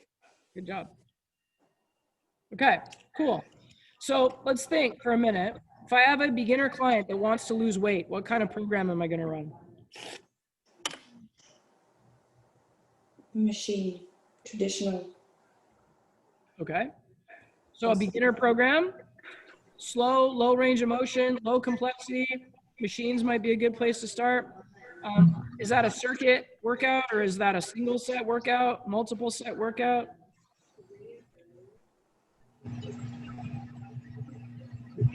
It would be like 2 sets, maybe? Okay. So we could do maybe 2 sets, or we could even do a circuit. So like, hey, here's the exercises we're going to do. We'll do 1 of each, and then we'll rest, and then we'll do it again. High five, great five, see you on Thursday. Yeah. So remember, beginner can pair up with something else. Intermediate can pair up with something else. Like I can have an intermediate power program. I can have a beginner circuit program. I can have a beginner lean body mass program. I can have an advanced lean body mass program, right? Like sometimes there's going to be multiple components that get paired together. Okay. All right. From there, let's get into some easy, quick things here. I won't spend as much time on each slide. Systems of resistance training. Again, it's just kind of like learning the terminology, right? So single set. If I had a beginner client, we might do 1 set of 10 on the chest press, and then 1 set of 10 on the leg press, and then 1 set of 10 shoulder taps, and then 1 set of 10 on the seated row, right? Single sets is like 1 time through each exercise. Multiple set is leg press, rest, leg press, rest, leg press, rest. Seated row, rest, seated row, rest, seated row, rest. So 3 by 8 means 3 sets of 8 reps, right? And then an ascending pyramid is a type of multiple set, but what we see is that the weight goes up. So if you took a 3 by 8, but you made it an ascending pyramid, set 1, you might do 8 reps at 80 pounds. Set 2, you go up to 90 pounds. But now you're only going to be able to do 6 reps because it's heavier, right? And then set 3, you're going to try for 95 pounds, but now maybe you can only do 4 reps. So ascending pyramids are common when we're trying to build muscle or if we're trying to gain strength, right? Makes sense. We're trying to increase the weight. There's also something called a descending pyramid, and that's where the weight goes down. That's a really good one for muscle endurance and or maybe weight loss. So if I did 10 reps with 80 pounds the first time, I might choose to drop the weight down to 70, and now I can do 15 reps. Then I might even drop the weight down to 65, and now I can do 20 reps. So it's ascending versus descending. It's what's happening to the weight, because the weight and the reps are inverse, right? They usually ask a question about an ascending pyramid on the exam. That's why I left that one on the slide. Okay. Now, superset is pairing 2 exercises back to back with little to no rest in between. Now, supersets, kind of like circuits, are really helpful when we're working in a training session, because a superset increases the metabolic demand, increases the intensity, and increases the volume of training, because basically I get more done, right? So if I go leg press, rest, leg press, rest, leg press, rest, it takes up time. Whereas if I go leg press, seated row, leg press, seated row, leg press, seated row, my heart rate stays up, my volume of training goes up, I'm burning more calories in that time, but my legs rest while my arms work. So it's not like trying to do 3 sets of leg press in a row, because I wouldn't be able to do that, okay? Now, there's something I like to spend a little bit of extra time on when we start talking about supersets. So I'm going to bring it up on a blank page here so you can see it. And we'll do a little exercise here. We'll see if we can get our brain juices flowing. So when we look at supersets, I like to dive in a little bit deeper, because we could have an agonist superset. Regan, you want to remind everybody what it means when I say agonist?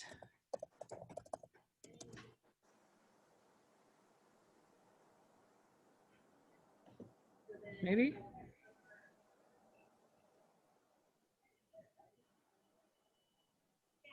No? Okay. Renee, you want to give it a stab?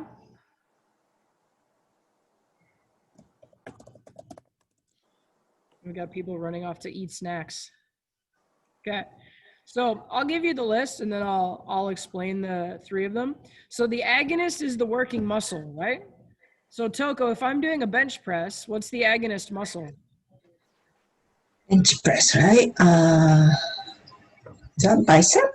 This way. Oh, Like I'm lying on the bench and I'm pushing the weight up towards the ceiling. What's the muscle that's doing the most amount of work? not sure. Tricep? Well, your tricep is the Oh, center actually, helping. pec, chest, pec. Yeah, right? So, for example, if I do a chest press, the agonist is the chest or the pecs, right? If I say what's the antagonist, Yvette, on a bench press, or if the chest is the agonist, what's the antagonist? It's the opposing muscle, so the back. Yeah. And we could get specific and say rhomboids or lats or whatever, but like, sure, if Yeah. chest is the agonist, then the muscles on the back side are the antagonist, right? And then Toko already gave us the synergist. So if the exercise was chest press, this would be back or rhomboids, lats, something like that, right? Depends on the actual angle that we're exercising in. On synergist, it's triceps. Biceps. Right? Because the triceps are helping me extend my elbow. And when I do a chest press, I have to extend my elbow. So then my tricep is the secondary muscle or the synergist, right? So when we look at supersets, I can do an agonist superset. So I would take my chest press and I would superset that with a pec fly, because it's the chest and the chest, right? Because the chest muscle is the agonist again, right? If I wanted to do an antagonist superset, if chest press was my exercise, well, then a seated row would be the agonist, right? Because that's training my back muscles. And if I wanted to do a synergist, then I could do a chest press and a triceps. Oh my God. Extension, right? So if I was lying on my back and I did a triceps extension, now I'm training just the synergist, Okay. So agonist superset, chest, chest. Antagonist superset, chest, back. Synergist superset, chest, tricep. Now, Stephanie, if you are a beginner, which of these 3 supersets do you think you want to do? Do you want to do chest, chest, chest, back, or chest, triceps? What do you think? She's like, none of them. It all sounds hard. Too much for a beginner. Sore and painful. So to a certain extent, but we can do supersets with beginners. That's okay. But out of these 3, which one makes the most sense for a beginner? The synergist. Meanie. Yvette's mean. Well, because how I'm thinking is the chest press would be harder. Hang on, chest press. So think about it this way. If I Yeah, did a because- chest press, my Because the chest chest gets tight. press, the synergist, you would do the bench press and the tricep. On the synergist superset, yeah. Okay, that's- so I was thinking the chest press is a heavy load and tricep is a small. Yeah. Is my thinking, But as opposed to if you do the chest press and then the triceps extension, you It'll tire be out your sore. triceps. Now you have to go back and do another set of the chest press, but your synergists are tired, so they can't really help. So now the chest press is going to feel harder, right? Second one. so maybe the antagonist, Yeah. It's completely like opposite. push, and then we rest the push muscles while we pull, right? So in my opinion, in my experience, the antagonist supersets are easier because it's 2 different sets of muscles working and they also balance each other out, right? So if I was going to take a beginner client and I was going to start to introduce them to supersets, I think I would either do antagonist supersets or I would do upper lower body. So then we might do chest press Leg press. and yeah, leg press or leg curl, right? Because now my arms are working, then my leg. Okay. Other types of supersets though, I like resistance training and cardio. So now I could do chest press and I could pair that with skaters.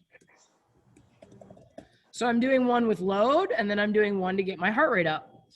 I like those ones, especially if I'm doing like beginner weight loss, because I want them to start to build some strength, but I also don't want them to be super sore. And I also want them to keep their heart rate up.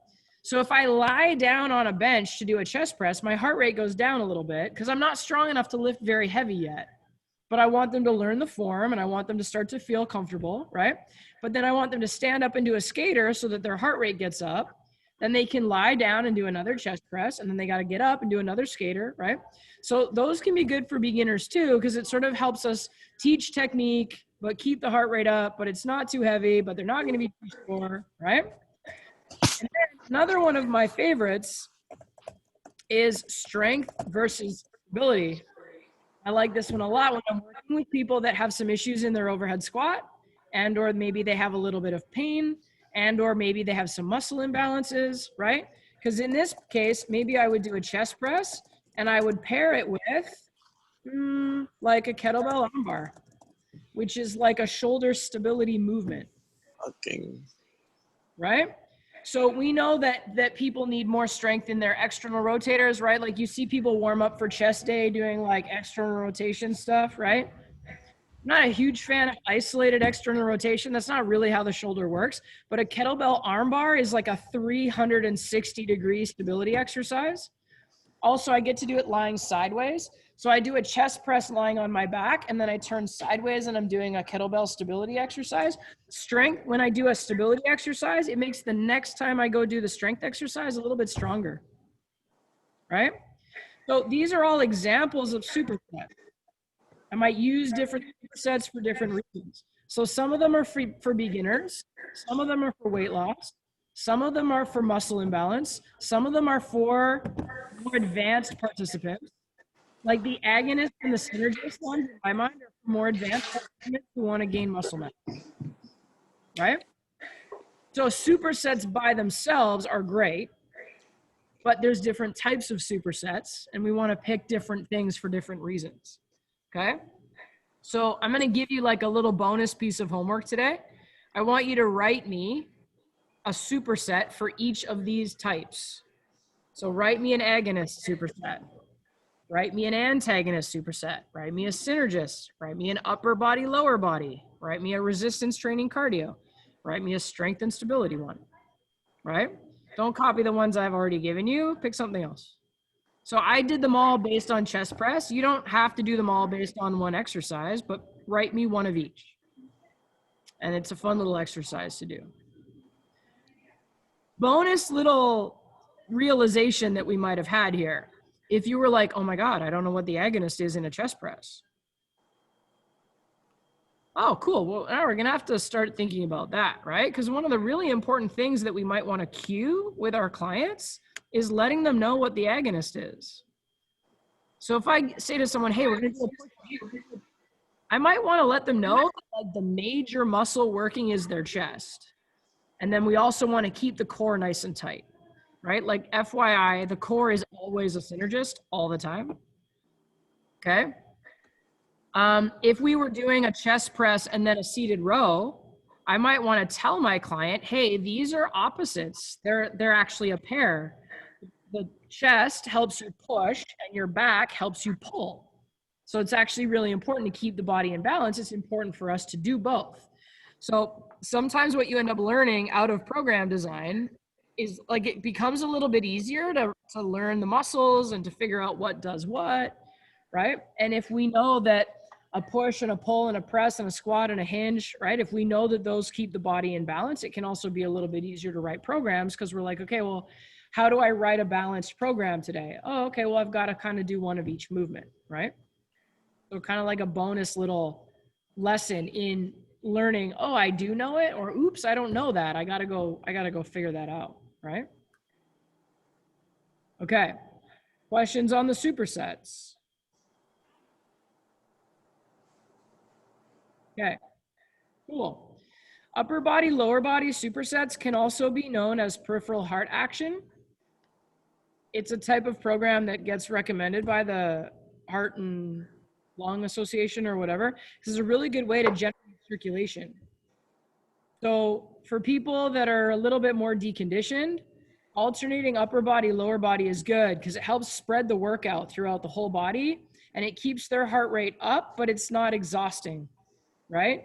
So it tends to be a pretty good way for me to keep my heart rate in balance because even though my heart rate stays up, I'm not over exhausting my legs. I'm using both my arms and my legs. So peripheral heart action is a really good program for someone that's like kind of new and getting into exercise because it's kind of the right amount of intensity, but not too much. Okay. I'm going to take a pause. I'm going to do things a little bit out of order here because yesterday with the day group, we started looking at starting to use trainer eyes to create some programs. And I introduced them to something called German body composition, which is a favorite of mine. It's a program. It's a program style. And I like it a lot. Where I use it the most is female clients who want to lose fat and gain strength.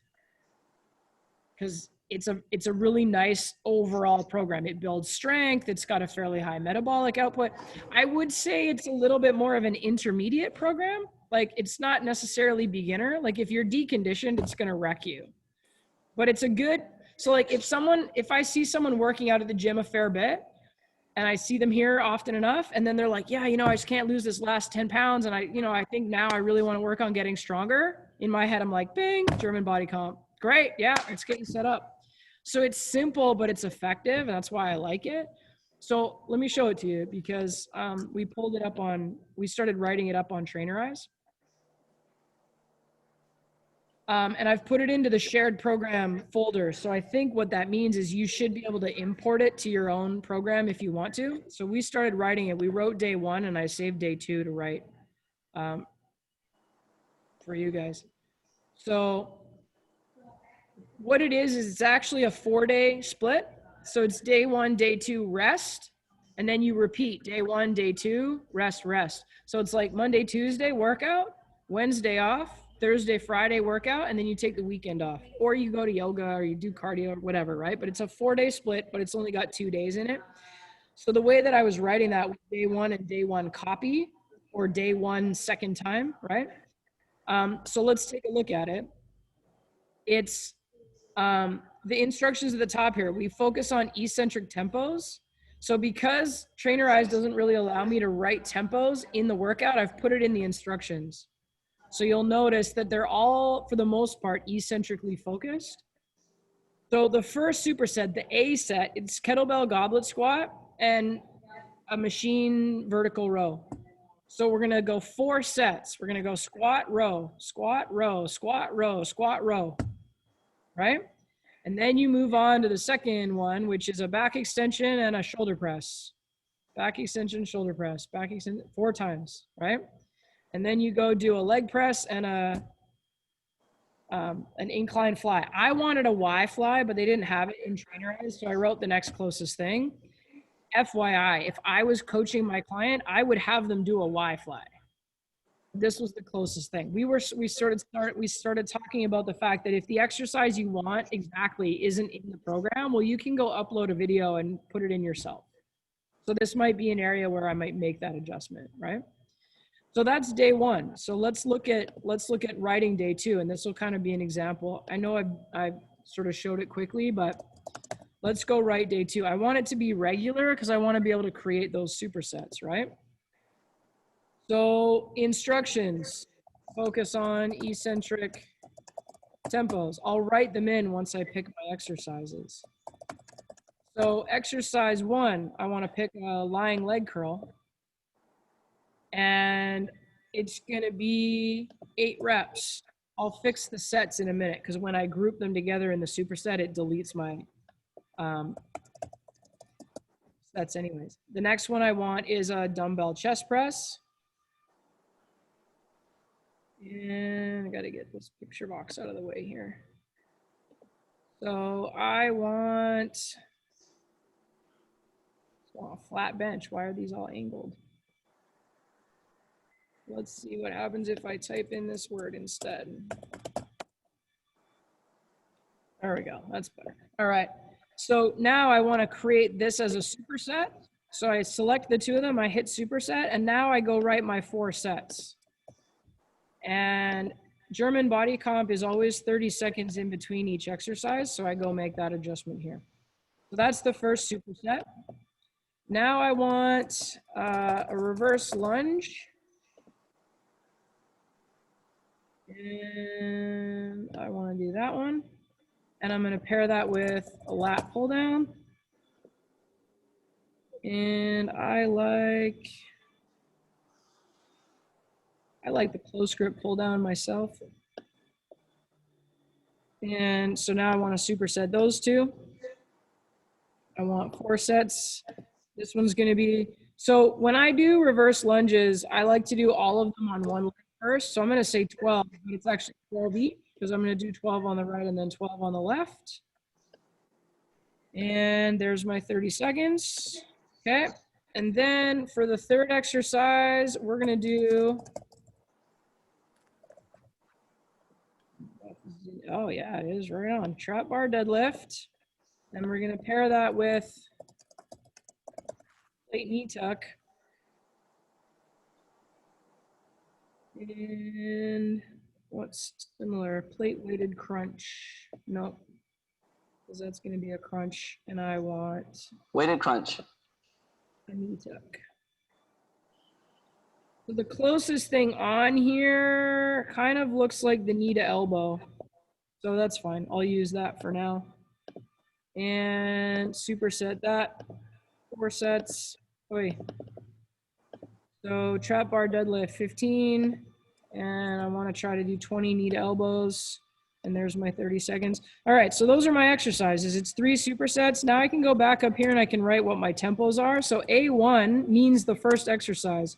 So for the dumbbell reverse lunge, I want a slower eccentric for the lat pull down, same thing. For the trap bar deadlift, I want an even slower eccentric. For the knee, oops, machine leg curl, oops, I screwed up. This is, so the lying leg curl is 5010. That's what makes it different. That's why there's only 8 reps. The dumbbell chest press is 3010. The dumbbell reverse lunge, 3010. Lat, there we go. Deadlift and plate knee tucks are kind of just 020. There you go. That's my day 2 saved. And then in order to have a second day 2, I want to go copy to master programs, shared programs, and I'm going to add it into this German body composition. I'm going to put it in week 1 to 4. And then, yes, I want to keep both. And now I have a day 2 copy. So now the whole thing is actually loaded up, at least the first phase, weeks 1 to 4, right? I got some chats here. Let me see what I got in the chat. Oh, bye. You know. Okay, so that's German body composition. They're upper body, lower body supersets. A little bit more volume. That's why there's only a total of 6 exercises. Does that make sense?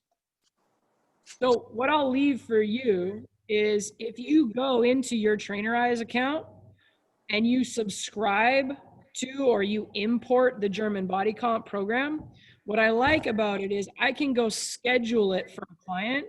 Day 1, Monday, day 2, Tuesday, day 1 copy Thursday, day 2 copy Friday, and then it's sitting there in the calendar, right? So it's a way of creating a little bit of compliance. Let's say my client's like, I can't work out Tuesday. Okay, fine. Monday, Wednesday, Friday, Saturday. Like it doesn't really matter. Or Monday, Wednesday, Thursday, Saturday. We just don't want to do 3 days in a row. That's all with this one, right? But that's an example of a superset workout. So it has a fairly high metabolic demand. 4 sets, only 30 seconds of rest, fairly big muscle groups, right? It's supersetted in the sense that it's upper body, lower body supersets. And it's 2 days a week covering all the major movements. And then so we just repeat it, and that gives us fairly good volume. Like it's a 4-day-a-week program, right? Just as an FYI, there's one thing that is glaringly missing in German body comp. Can anybody guess what that is? You would write your own warm-up, you would write your own stretches, so it's not that. But there's one thing out of the exercise selection in phase 1 that's glaringly obviously missing. Plyometrics? Well, we might choose to incorporate a little bit in our warm-up. So if we did a phase dynamic warm-up, phase 6 would give us kind of that 25 hits of plyometrics. So I could go in and add a 6-phase dynamic warm-up for those German body comp days. In this case, I haven't. I've just written the working block. You would still do a you would still do a proper warm-up. What plane of motion are all these exercises in? Hamstring curl, squat, deadlift, chest press, lunges. Back. They're all in the sagittal. They're all front to back exercise. So front to back exercises are in the sagittal plane. So that's what's glaringly missing. There's no frontal plane. There's no side planks. There's no side lunges, all front to back. And there's no transverse plane, rotation, right? So that to me is what's missing. Now, there's a reason for that. When we look at frontal plane and transverse plane exercises, they're a little bit more challenging. You have to stabilize yourself in planes of motion that you're not used to using. So what I choose to do if I put someone on German body comp is I either include frontal and rotational movements in the warm-up. So we might do a bow and arrow stretch to get our rotation. We might do a side lunge or a side plank in our warm-up, okay? And or I give them phase 1 to build up some strength in the sagittal plane, but then I want to start including a side lunge, a rotational med ball movement, some kind of anti-rotation movement, right? So German body comp comes from a very traditional style of programming, and I like it, but it's not super functional. So I usually like to try to throw in a little bit of extra.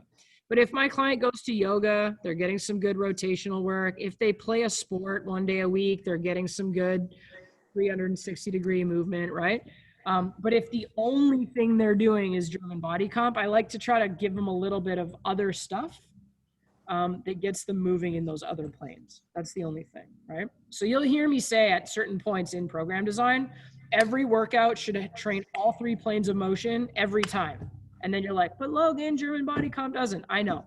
That's why I either add them in or they're doing things on other days, right? But that's a very traditional program that would help someone get a lot stronger at basic movement. Okay? Questions about that?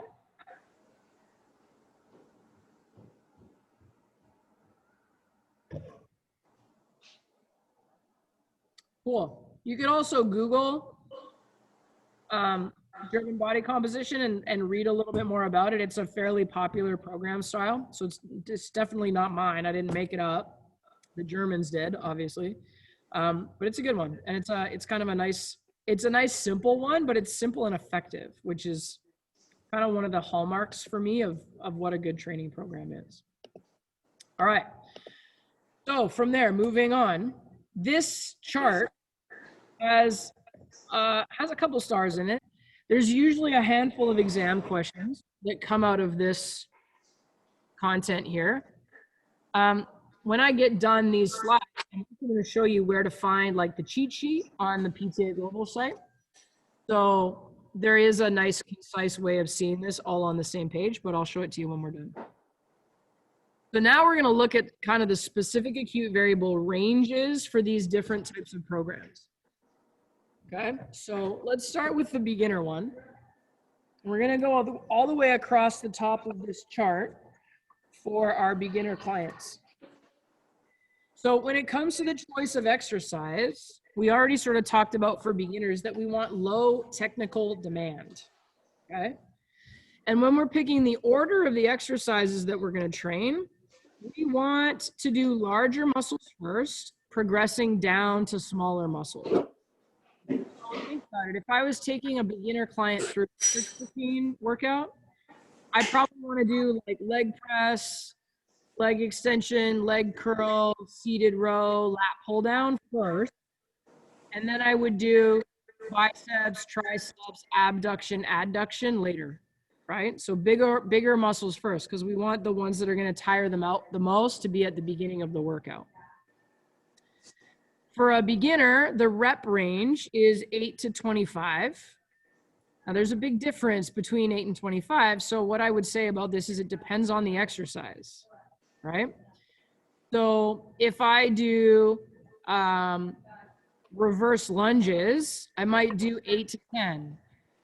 But if I do jumping jacks, I might do 20 to 25, right? So it depends on the exercise.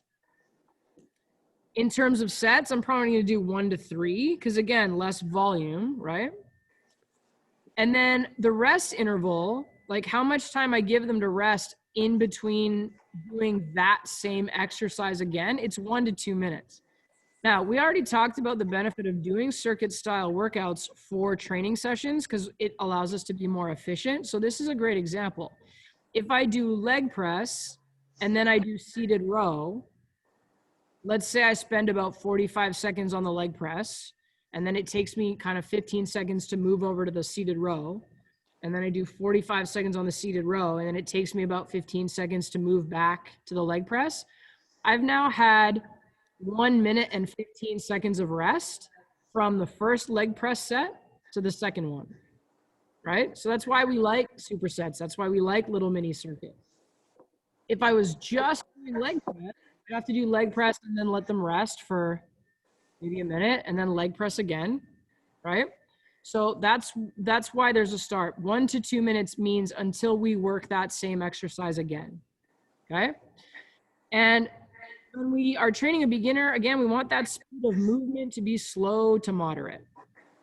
So that gives them time to feel what doing it right feels like. And it means that they're moving slowly so that they can control the movement and do it properly. Finally, number of sessions, like 1 to 2 per week. And I'm not a huge fan of one, I'll be honest. Not a big fan of 1 session a week because there's not enough motor learning that happens in that time. If you train on Monday and then you don't train again until the following Monday, it's like you've forgotten everything. And it's almost like starting over again. So I'm a much bigger fan of a minimum of 2. Like we actually know that motor learning happens at 2 times a week. So as a trainer, like I'm a little bit pushy. I want at least twice a week, right? But I've definitely worked with some clients where we train together twice a week, but one day is resistance training focused and one day is more cardio and mobility focused because they need to work on stretching and they need to work on stamina. So they're doing once a week resistance training and then they're doing once a week cardio mobility, right? So there's still kind of opportunities to do less when they're first getting started, okay? And then finally for beginners, the duration of the session, which means like the working block, probably 20 to 30 minutes, right? So again, we might spend some time on the warm up, we might spend some time on the cool down, maybe talk about nutrition or talk about some lifestyle habits on the other side of that. But we're definitely not gonna take all 50 minutes of their first session because that would be too much. They would be too tired, okay? When we go back up, let's look at lean body mass. So the goal here is gaining muscle. The choice of exercise is going to be a little bit more varied, right? Because remember, we talked about maybe splitting the program up across the week.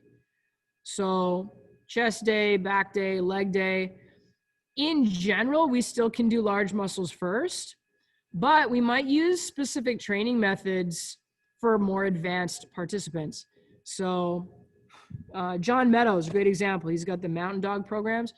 There's a sort of advanced hypertrophy program where you do 100 reps on the leg extension machine and then you go squat.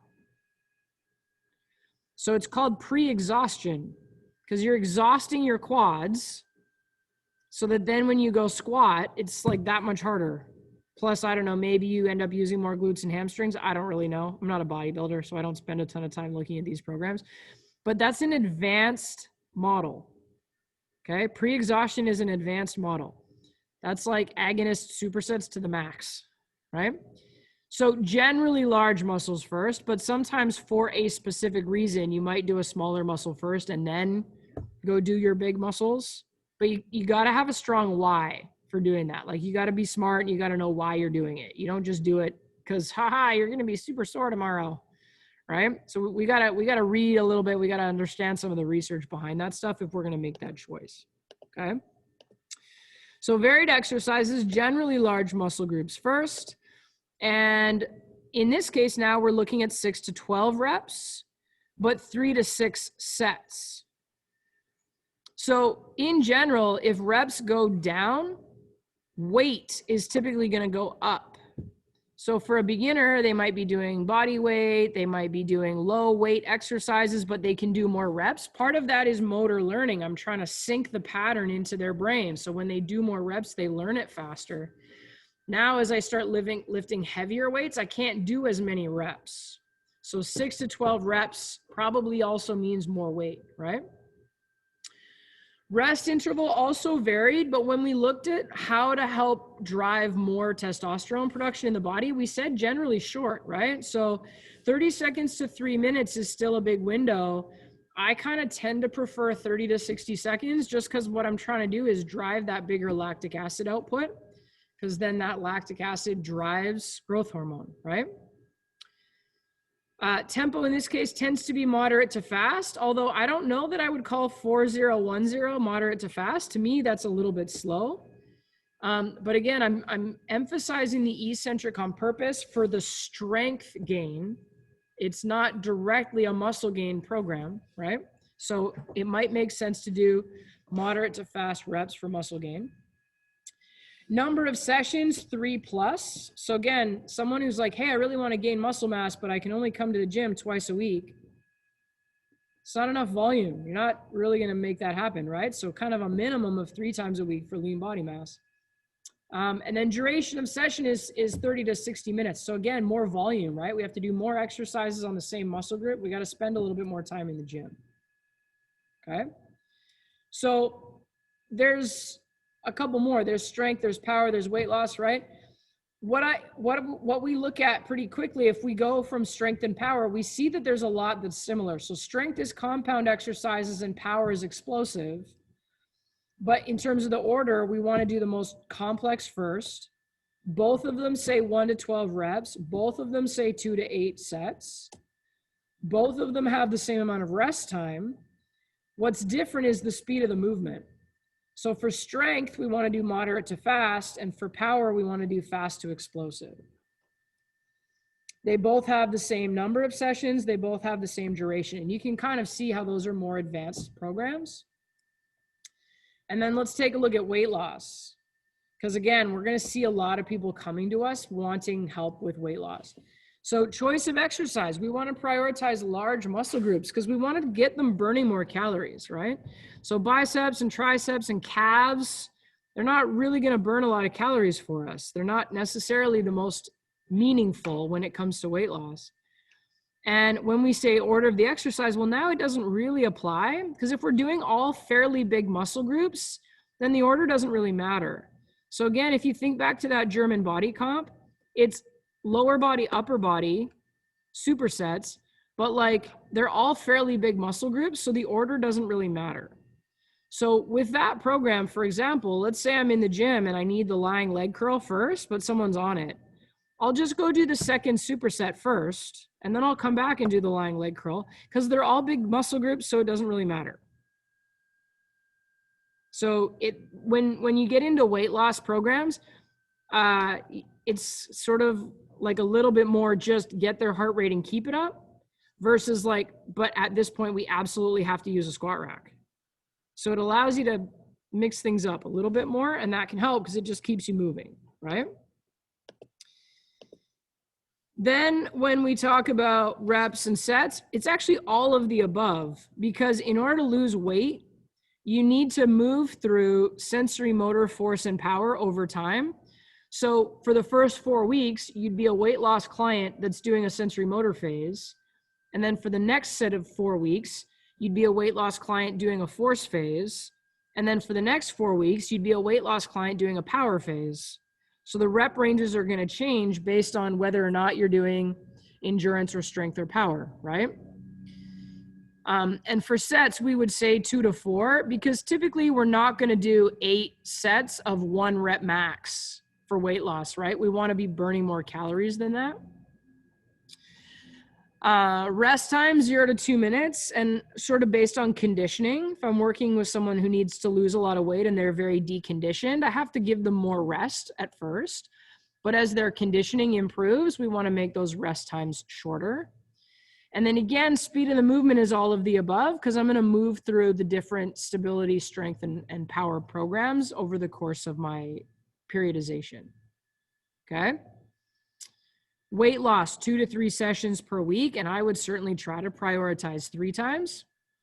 And duration of session, 20 to 60 minutes, 20 for a beginner, maybe 40 for an intermediate, 60 for an advanced, right? So again, based on conditioning and stamina. Now, the bottom on this last page here, it says maintenance. So I like to talk about this one after weight loss, because let's say we help someone lose 20 pounds. Once they've lost that weight, they probably want to maintain it. So if they were training 3 times a week in order to reach their goal, they have to at least train 2 times a week at a high intensity of work in order to maintain. So think about it as lifting similar weights or maybe even a little bit more, working out with the same type of interval program, or at least having some interval programs in their schedule.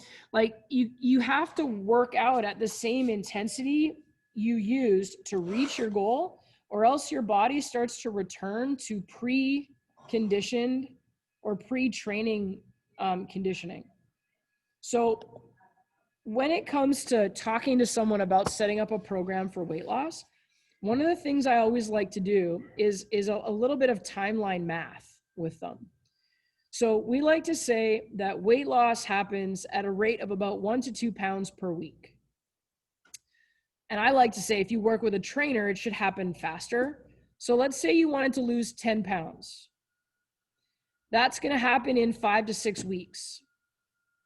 But what we did to help you lose weight, we're going to do things a little bit differently to maintain that weight loss. So for example, with nutrition, if you're trying to lose weight, you're going to be in a little bit of a calorie deficit. But to maintain, you actually want to go back to being at a calorie balance. So I typically say to people, if it's going to take us 5 to 6 weeks to lose 10 pounds, we at least want to give ourselves another couple of weeks to get into the maintenance program. Because I don't want you to lose 10 pounds, stop training right away, and then put it back on. That would be awful. So let's plan for 5 to 6 weeks to be the time we're actually losing weight. But then let's at least give ourselves another couple of weeks to make sure that we really understand maintenance, right? And then what my goal is by the time we've had 2 weeks to look at maintenance, I'm also starting to show them some of the other things we could do. Like, hey, this is how we could work towards building more strength. Maybe we could start learning how to use kettlebells, right? So like ultimately my goal is for them to keep working with me anyways. But that 2 weeks kind of gives us a time to think about what our next goal might be, right? I don't really want to stop talking about the 10 pounds of weight loss until we've achieved it. But I want to reach that 10-pound weight loss goal before we're done, because then I have a little bit of time to talk about what might come next, right? So instead of saying, okay, cool, you want to lose 10 pounds, sign up for 6 weeks. I say, hey, in order to lose and maintain 10 pounds of weight loss, let's set up for 8 weeks. Does that make sense to everybody? Because listen, I've been at this for long enough to know that people lose weight and then they gain it back. And that's frustrating. But part of what you have to understand is that what you do to lose weight, you might not choose to sustain that long term. So then you have to learn how to kind of come back halfway and stay there. And it's a little bit of a different conversation, right? And in that time, what usually is really helpful is to then think about, well, what's the next goal that we want to work on? As long as I'm working towards some kind of goal, I feel like I'm making progress. I don't really think a good goal is, okay, I don't want to gain the weight back. Like negative goals don't really have the same motivation. So at first I want to lose 10 pounds and then I want to work on getting stronger. And then I want to prepare to do a Tough Mudder race in the summer, right? Like I always want to be moving forward towards the next thing. That's kind of my coaching philosophy. Okay. All right. So that little chart in terms of finding the sort of the cheat sheet version of it on PTA Global. Let me show you where to find all of that. So if I screen share my PTA Global, there it is. Oh.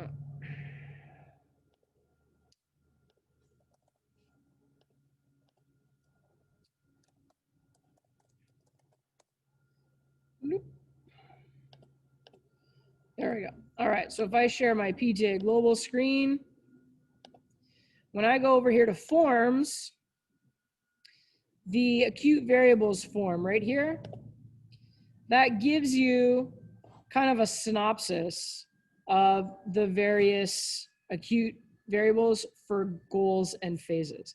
It's not exactly the same as everything on that chart, but it's specific to what they do in the program design template. So notice you can have a wellness client do a sensory motor program.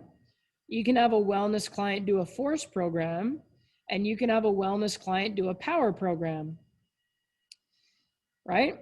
And then within the range, like if we were to look at weight loss, sensory motor, 1 to 3 sets, 8 to 25 reps, or 15 to 60 seconds of time. So 8 to 25 reps, and 16 to 60 seconds are kind of the same thing.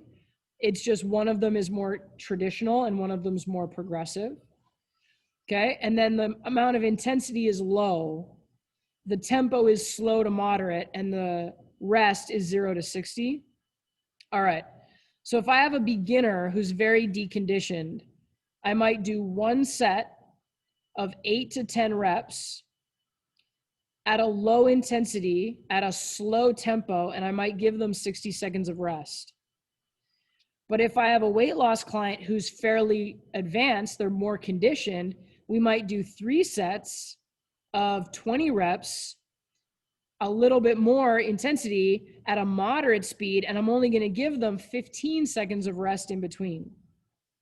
So it still fits inside of those ranges, but there's a big difference between what a beginner program looks like versus what a well-conditioned person's program looks like. Okay? So this is what I like to call freedom within the framework. We're giving you a framework, 8 to 25 reps, 1 to 3 sets, 0 to 60 seconds of rest. You have the freedom to think about your client and think about what inside of that range is the best for them. Okay? So you can program the range and then see how they adapt day of, or you can program something a little bit more specific and try to hold them to that and progress them over time. It's kind of up to you. I'm a fan of ranges because I don't train Olympic athletes. So sometimes on Monday, they feel great because they had a super restful weekend, in which case I give them a little bit more reps and a little bit less rest. But then other times on Monday, they're exhausted because they went away for the weekend and they had a rager of a party. And so I'm going to give them a little bit less reps and a little bit more rest time. Now, when I do have a very high level athlete, I'm really specific. This exact number of reps at this exact amount of weight for this exact rest time. Shut up, don't talk to me, train. But most people aren't that advanced, so that's why personally I like the ranges, right? Also, normally with super advanced people, you don't have to tell them to shut up and train. They're such robots anyways that like if you're like, so what'd you do this weekend? They're like, does not compute, I need to train. So it's like not really a problem. That's ultimately why I got bored of training athletes, because it was just like hamster wheel, high level robot athletes. And I'm like, you're boring. All you want to talk about is winning the next game. And I'm over it. I spent 20 years of my life doing that. I like talking to my little old ladies who tell me about their grandkids and their trip to Greece and this new recipe they made for mac and cheese. That's way more fun for me, right? Okay. So hopefully that helps. It gives us a framework, right? We want to stay inside of those. And again, the progression of it is as I move from sensory motor to force, the reps and sets and intensity and rest, it changes, right? So still lots of freedom, but we can start to see what applying a little bit of progression is going to look like over time, which takes us into our next set of slides anyways. Okay? Are we good? Do you want a 5-minute break to get up and stretch your legs? Should I just keep talking? Stretch your legs. Okay, cool. I like that. I'm going to push pause on the recording. Okay, let's get back at it. So next chunk that we're going to look at is getting into fitness components. So again, super quick because it's a little bit of terminology and then it's kind of stuff that's like simple and easy and we already understand it. So 4 terms that they're probably going to ask on the exam. Progressive overload means application of a stimulus greater than that to which the organism is accustomed. Here's my favorite story for progressive overload. It's Milo of Croton. So it's like an old myth, old story. There's this little kid growing up in ancient Greece, and he lives on a farm, and he helps his family take care of the cows. So this baby cow is born, and he picks it up, and then the next day he picks it up, and then the next day he picks it up, and then the next day he picks it up every day. And then years and years later, this cow is like a giant bull and he can pick up a giant bull. And nobody else in Greece can pick up a bull. They're like, oh my God, Milo, you're so strong. How'd you get so strong? He's like, what do you mean? I just picked it up every day. So as the cow was getting bigger every day, Milo picked it up every day, right? That's progressive overload. It's a little bit at a time. So every day the cow's a little bit heavier, and every day, therefore, Milo gets a little bit stronger. So I already said today, I think we should work on getting stronger over time. There you go, in case we have to lift a cow one day. Specificity is based on this principle called the Sept principle. So specific adaptation to imposed demand. So let's use Milo again. The specific adaptation that Milo achieved was strength. And he achieved that adaptation because every day the demand he imposed on his body was pick up something heavy. So Milo was really strong, but it's not like he could go run a marathon in 3.5 hours. Right? So we have to train for the adaptation that we want. If we want strength, we have to train for strength. If we want speed, we have to train for speed. So we've got to make sure that we're programming with specificity in mind, right? A lot of times I see people who want to achieve weight loss training for cardiovascular endurance. It's not the same thing. Cardiovascular endurance, your body's trying to get more efficient at running a certain distance every day, which means your body burns less calories running that distance every day. Whereas if you want to lose weight, you're trying to burn more calories, right? So we got to match the program to the goal, in other words. Individualization, the stimulus needs to be specific to the needs and abilities of the individual. So I'm going to train, so let's say I have 2 people that want to lose weight. One person wants to lose 10 pounds and they have some knee pain and they've never exercised before. And the other person needs to lose 100 pounds. They're really strong. They just came out of like being a pretty high level football player, but now it doesn't really serve them to be 300 pounds anymore. I'm going to train those 2 people very differently, right? So that's why we do assessments at the beginning of a program, because we want to know where the client's starting from. We want to be able to program for them individually. And then finally, reversibility. Non-continuance of the stimulus will result in the organism returning to pre-training levels. So let's say that you were working out 4 times a week and then, oops, COVID, the gym's closed. And your condo gym closed. And so then all you could do was like go for a walk. 4 months later, the gym's open. Okay, you're not as strong as you were before because there was some reversibility that happened. So you can't try to go right back into your training program where you left it off. You kind of got to back up a little bit and not start over, but you got to start from the right place. So again, that's that idea of maintenance. Don't just lose weight and then stop training. Lose weight and then figure out what you have to do to avoid reversibility. Okay? So those are 4 general principles of program design. We also talk about the FIT principle. You might have heard of this before: frequency, intensity, time, and type. Because PTA Global talks about human beings, not just human bodies, we've also added enjoyment. So frequency is how many sessions per week. It might be with you. It might be additional stuff they're doing on their own. The general guideline is 2 to 5. Like, it's not really a good idea to work out every single day. If you do, you have to spend time every day achieving recovery. And most people want to work out 3, 4, 5 days a week and then take a couple days off, right? So if you want to train every day, you got to recover every day. It's different, okay? Intensity, we talked about this already. It's the workload or effort, right? So for aerobic training, it's the % of max heart rate. For anaerobic training, it's the % of max speed. And for resistance training, it's either the % max weight lifted or some measurement of percentage of max power, right? But it's all in relation to maximum, the percentage against the maximum. That is a measure of intensity, okay? Time, like Stephanie said, duration of the program, right? So dependent on the goal and the time availability of the client, but generally 30 to 60 minutes. That's why most gyms offer 30-minute workouts and 60-minute workouts. Right? And we're also going to see some program cycle changes. We'll get into talking about periodization a little bit with this, but we generally want to see some kind of phase change every 4 to 6 weeks. So that's why in the program design template, sensory motor is 4 weeks, force is 4 weeks, power is 4 weeks. There's got to be some kind of change over time, okay? The type of workout is goal dependent, right? So that's the specificity thing. But don't forget the enjoyment, right? So if I want to gain muscle mass, but I really don't enjoy traditional programs, you got to give me a little hybrid.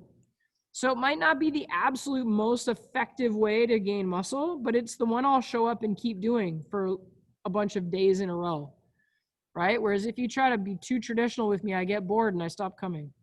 So enjoyment is kind of important.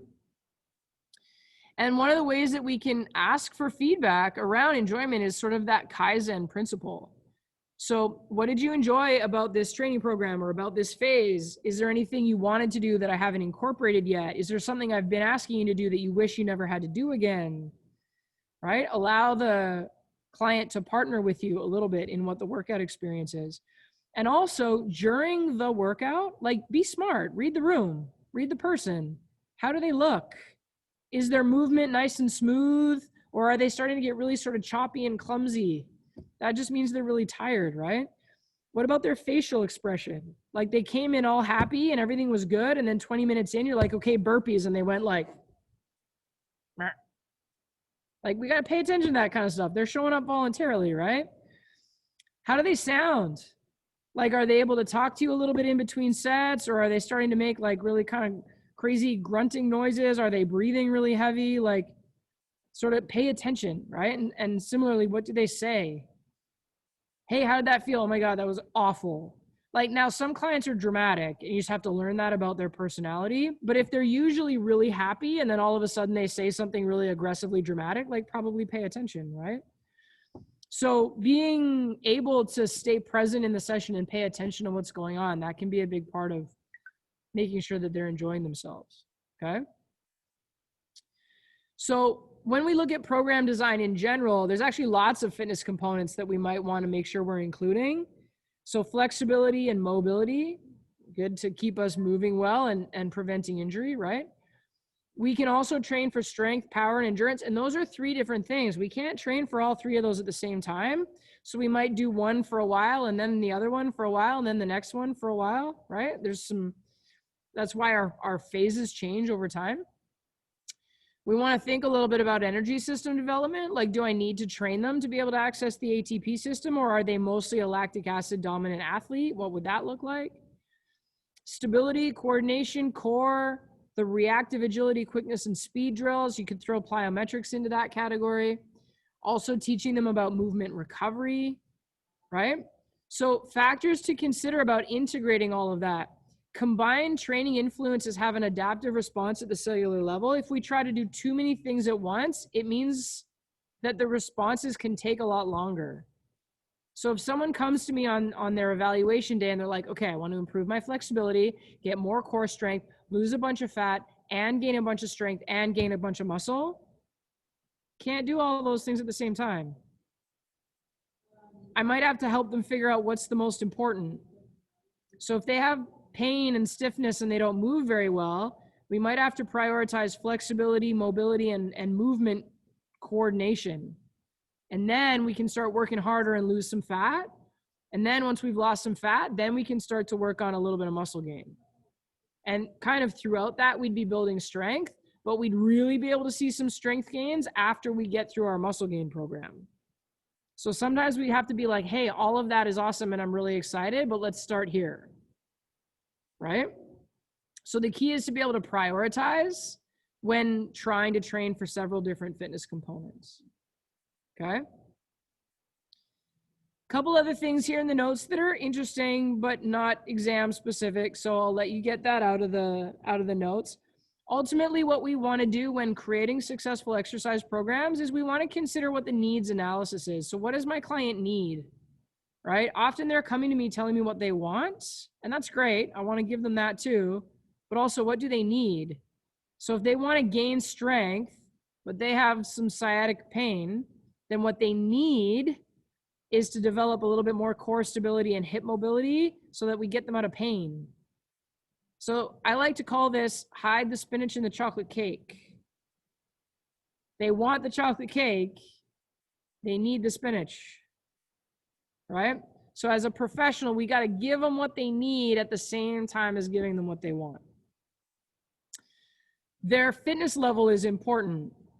So successfully programming for somebody is taking their fitness level into account and helping them improve it, right? And we want to, again, prioritize sort of maximizing adaptations. So a great example of what that looks like for me is if I have somebody who comes in and they really want to lose weight, and I'm like a hardcore technique geek, right? And I spend weeks trying to perfect their squat. They get to the end of 4 weeks and they're like, I haven't lost any weight. We just keep nitpicking over my squat.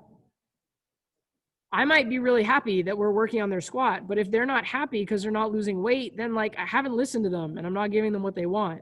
Do you have to have a perfect squat in order to lose weight? No. So you got to have them moving good enough. We don't want them to get hurt. We don't want them to have bad habits.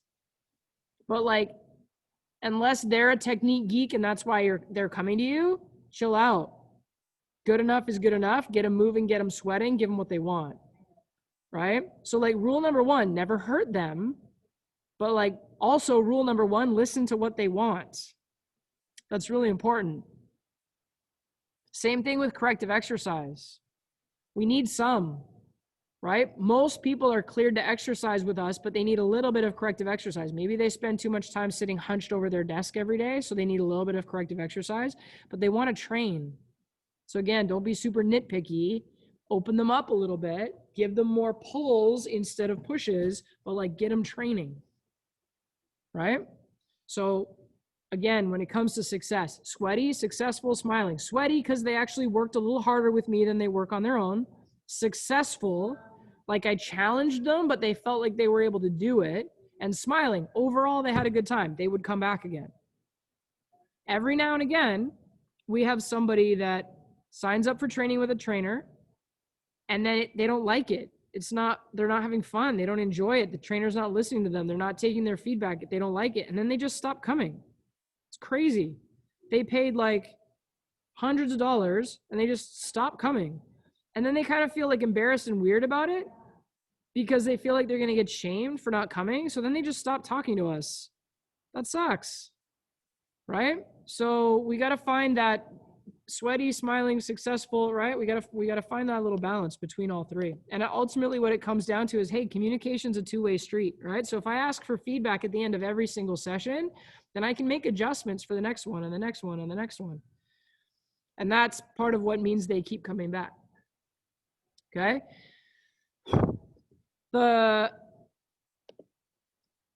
parting thought, we talked about energy systems, and I said that it was one of the harder systems to understand, but let's keep it really simple. If they have low cardiovascular status, we have to start by training them in an aerobic capacity. Can I train somebody for aerobic improvement by having them lift weights? Is that possible? Can you lift weights for cardio? 1,000% yes. What happens when you lift weights? Your heart rate goes up, right?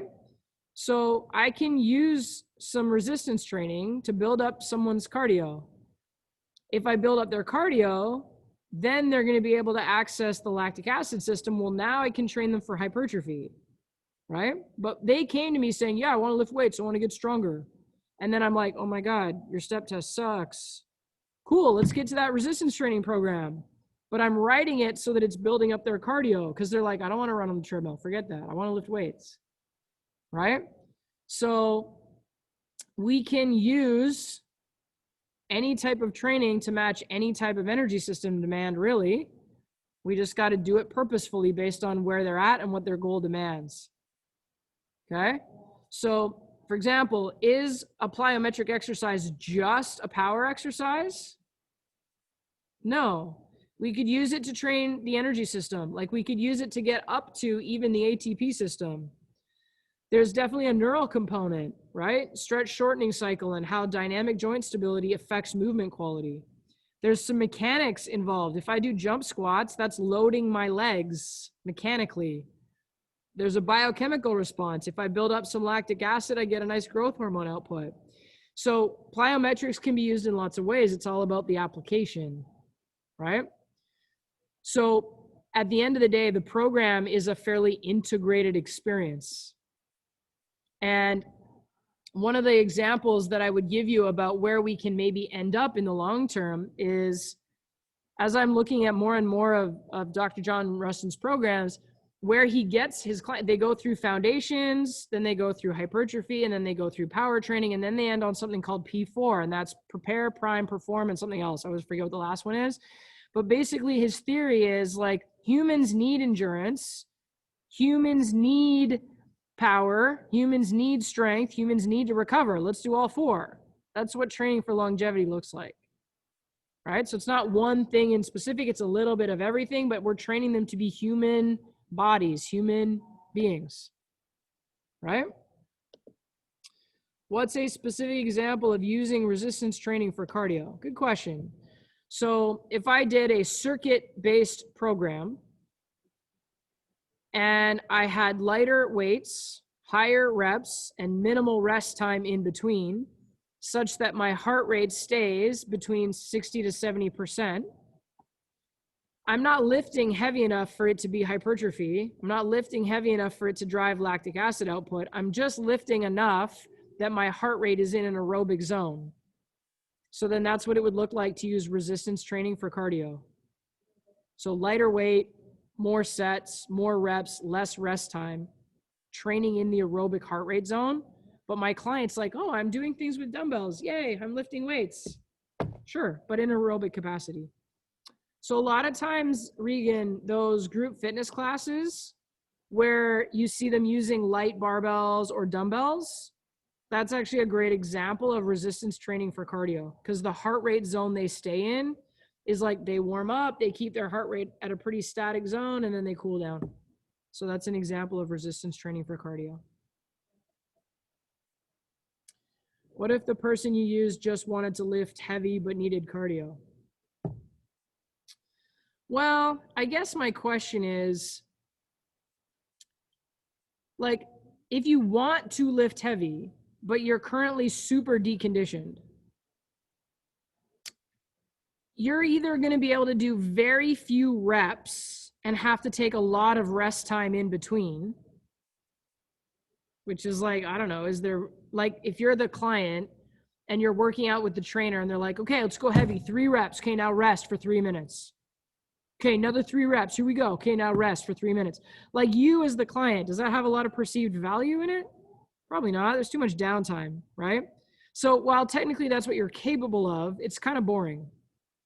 On the flip side, if we tried to like speed you up a little bit so that we were putting more exercises into the session, if you were lifting too heavy, you'd get gassed really quickly and you'd hit a wall. It's actually a technical term. Like, you're good. And then you're like, oh my God, I can't do it anymore. So if they were lifting too heavy, but they were experiencing too much volume, they would literally just get gassed, right? So my preference would be to like get them started and kind of train them the way they need to be trained, right? And let them have their own internal monologue about whether or not that's heavy. So like, for example, if I gave them body weight reverse lunges, that's not very heavy, but if we do 20, like if we do 10 on each side, and then we go right into push-ups, and then we go right back to reverse lunges, and then we go right back to push-ups, like they're going to be looking for that rest. And then if I'm like, hey, cool, your reverse lunges look really good. You want to add some weight? They might be like, no, this is good. You know what I mean? So I'm not like, you're deconditioned, you can't lift heavy. It's more like, hey, cool, awesome. You ready to get your workout started? Look, cool, let's do a ramp set. Let's see how that feels. And then meanwhile, they're like, oh my God, this is hard. You know? So it's like, I'm not trying to be mean, but I am, like, I do know what I'm doing. And I'm going to let you have an experience that lets you sell yourself on what we're doing. It's not hard to do that. Also, consider the fact that we start with the step test. So if you're in pretty good shape, you do the 3-minute step test, you're like, yeah, no worries. Cool, I can put some weight on you. We can lift some weights, right? When I take someone who's okay, like they're decent, let's say they're average, and I put them on the machines, I might even say like, hey, okay, chest press, what do you normally lift? And they'd be like, oh, like 80. Okay, cool. Let's just try 65. Let's just warm up. But then what I know I'm going to do to them is we're going to do 65, but we're going to go slow.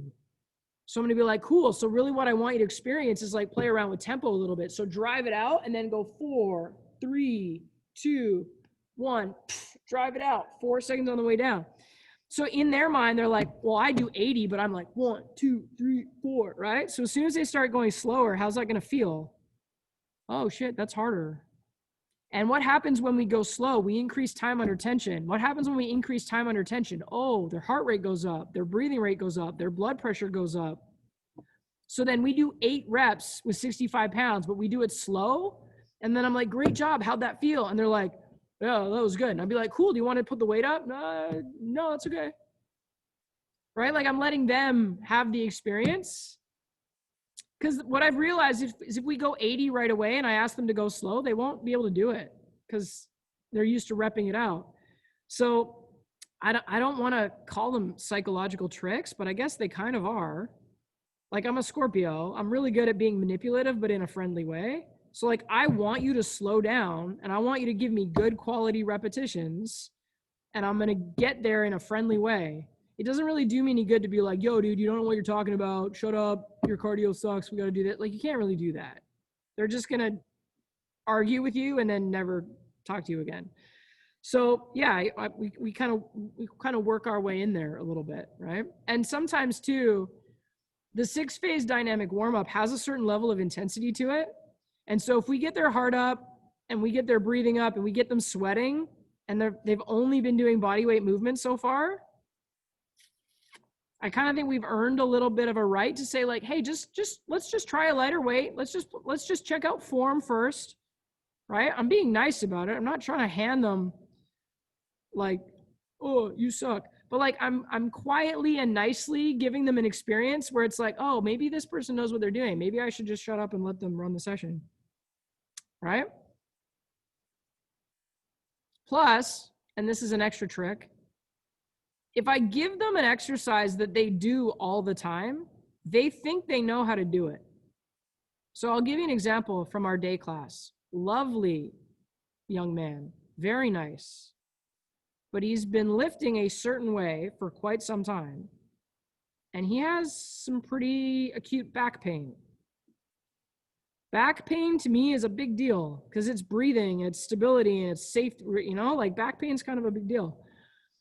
So he's like, man, I would do anything to get rid of this back pain. And I'm like, okay, cool. I mean, let's take a look, right? So we do some basic assessments and I can see right away, he's not breathing right. He's breathing up in his chest, his ribs flare out, his pelvis is unstable. Well, no wonder his back hurts, right? But we're going through our program. Josh spends a day doing 1-rep max testing because it's a young, fit group, right? He was kind of like, all right, cool, you guys are fine. Let's do 1-rep max testing. And I'm watching the video that Josh took of this kid's 1-rep. We did calculated 1-rep max. So we did 5 reps. So I'm watching this kid on the video do these 5 reps of bench press. And I'm seeing his ribs flare and I'm seeing the barbell moves. It's not parallel, right? Like it doesn't look good. And I'm like, hey, it kind of affirms what I think, right? Kind of affirms what I know. So then we go to do a workout together. Do I want to program bench press? No, because he's got it in his head that I'm strong and this is how I do bench press. So instead, I programmed stability ball, dumbbell, alternating chest presses.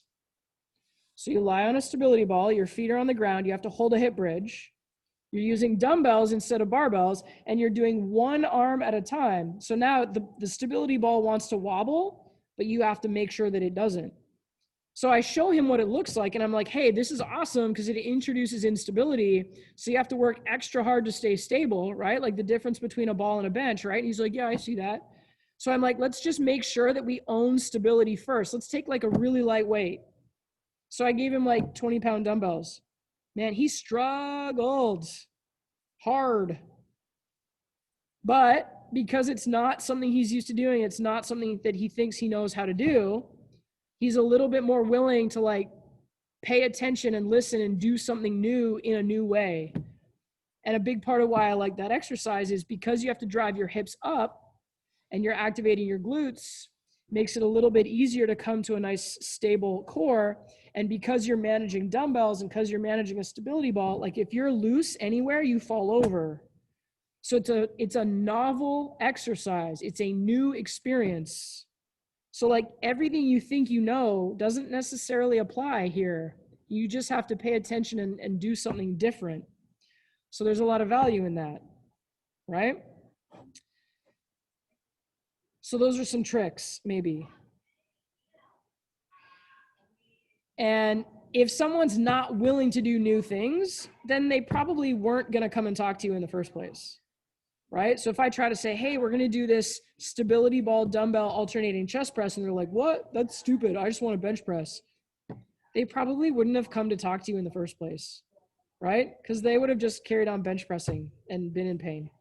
So try to remember, it's like a confidence thing. Try to remember that if they came and talked to you in the first place, it's because they have a question and they want some help. Nobody comes and asks you a question if they already know the answer to the question they're asking you.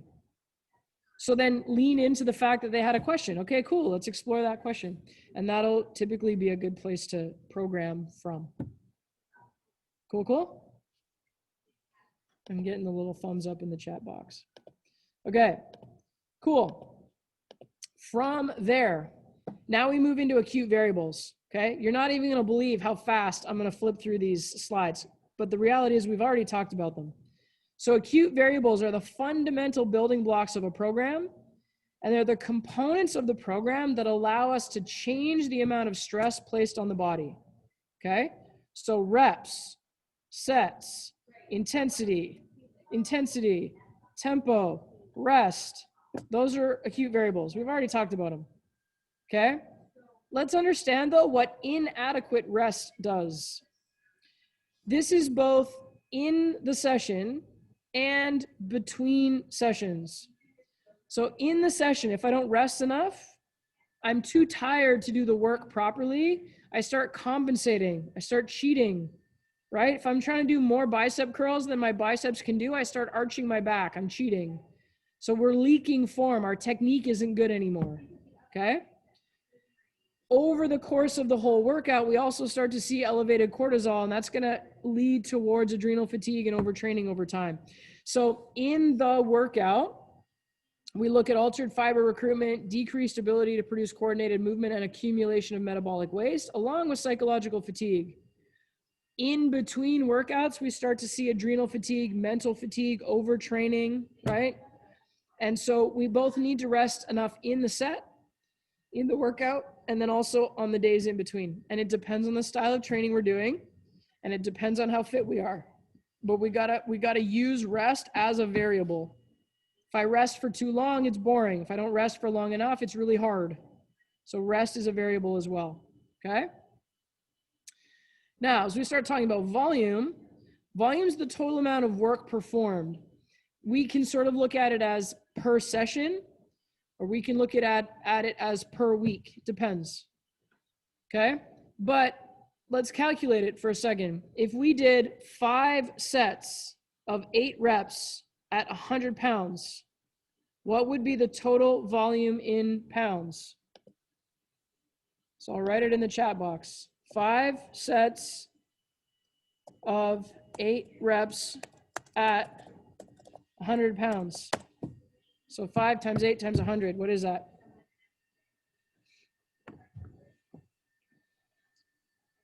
Toko, you can type it back in the box for us. 4,000. Yeah, it's 4,000 pounds. So that was just one exercise. So what if I then did 4 by 6 by 80 and 3 by 12 by, like we would accumulate that entire volume, and that's the number of pounds moved in that workout. Okay, that's the total volume of the workout. Let's say that's day 1 in our program. So like German body composition, day 1, we just did it, right? Let's say it ends up being 11,000 pounds in day 1. I come back again the next week to do day 1. I want to get a little bit more than 11,000 pounds because I want to do a little bit more weight or a couple extra reps, right? So the idea of training for increased volume over time is that reps times sets times weight gets a little bit bigger every time.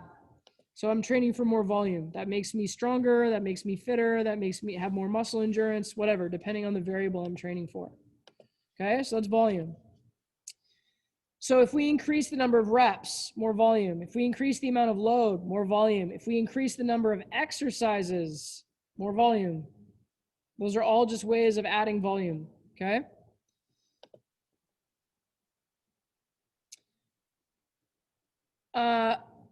When we talk about volume, we need to start talking about periodization, okay? Because I can't do high reps and high weight for a long time, right? If I did 4 by 10 by 100, and then 4 by 10 by 110, and then 4 by 10 by 120, like pretty quickly, I'm getting up to a pretty high weight, and now I can't really lift anymore. So volume is not linear. I can get stronger for a while, but then I'm gonna have to back off on the weight, and then I'm gonna have to go for more endurance. And then I'm gonna back off on the reps, and I'm gonna go for more power, right? So we can't program unlimited volume over time. Doesn't make sense. If I've trained someone for 5 years, it means they'd have to be lifting like 600 pounds. Nobody wants that. Maybe outside of Eddie Hall and Thor. So periodization is when we start focusing on different things in different phases, okay? So let's kind of skip ahead a little bit. I'll come back to this. So periodization allows us to vary the focus of our training program over a planned period of time. The importance of periodization is that it helps us control fatigue and control the volume of training so that we prevent injury, okay?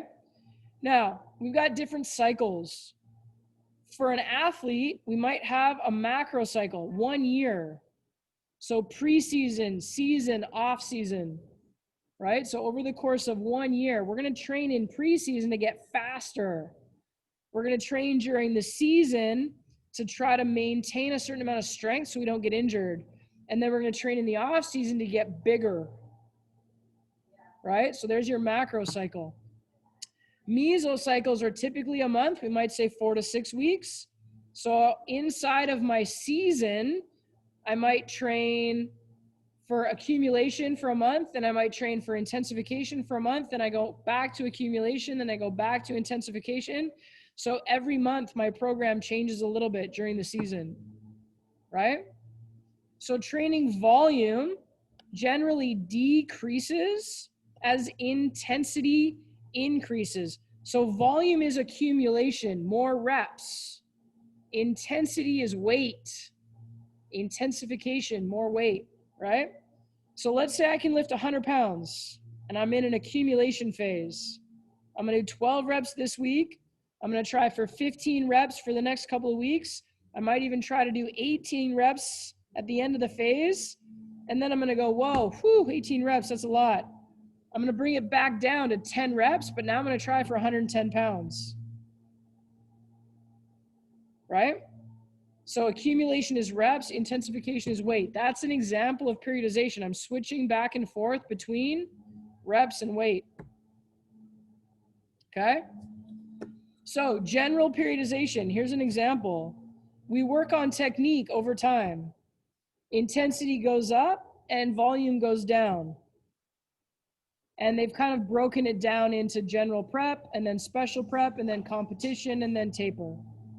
So over time, you're seeing something rise, something else drop off, okay? That's general periodization. Now, linear means increases in both directions over time, and then once we finish that cycle, we go back. So it might look like this. Week 1, let's assume that these vertical bars are load. So week 1, week 2, week 3, the load goes up, up, up, and then we drop it off. Actually, it's telling me it's volume. So on the left-hand side of the graph, it says volume. So 11,000 pounds, 11,500, 12,000, and then we drop it down. We have a 6,000 week. When you start cycle 2, notice week 1 is a little bit higher than where it was in cycle 1. So every cycle, you're a little higher than where you were the time before. That's an example of a linear model. Okay? I think that's good enough for us to get started. If we looked at a beginner client, that would be good enough. But we also have different types of periodization, and this is where we start to see how we train people long term. So undulating periodization kind of looks complicated, doesn't it? It's a little bit more specific.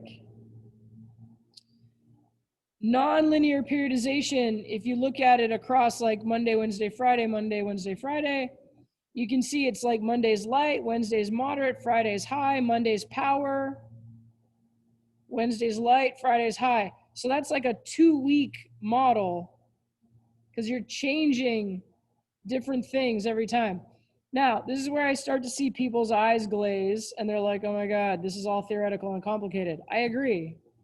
We don't really talk about this for like a long time with most clients, right? So at first, I'm going to do 4 weeks of sensory motor.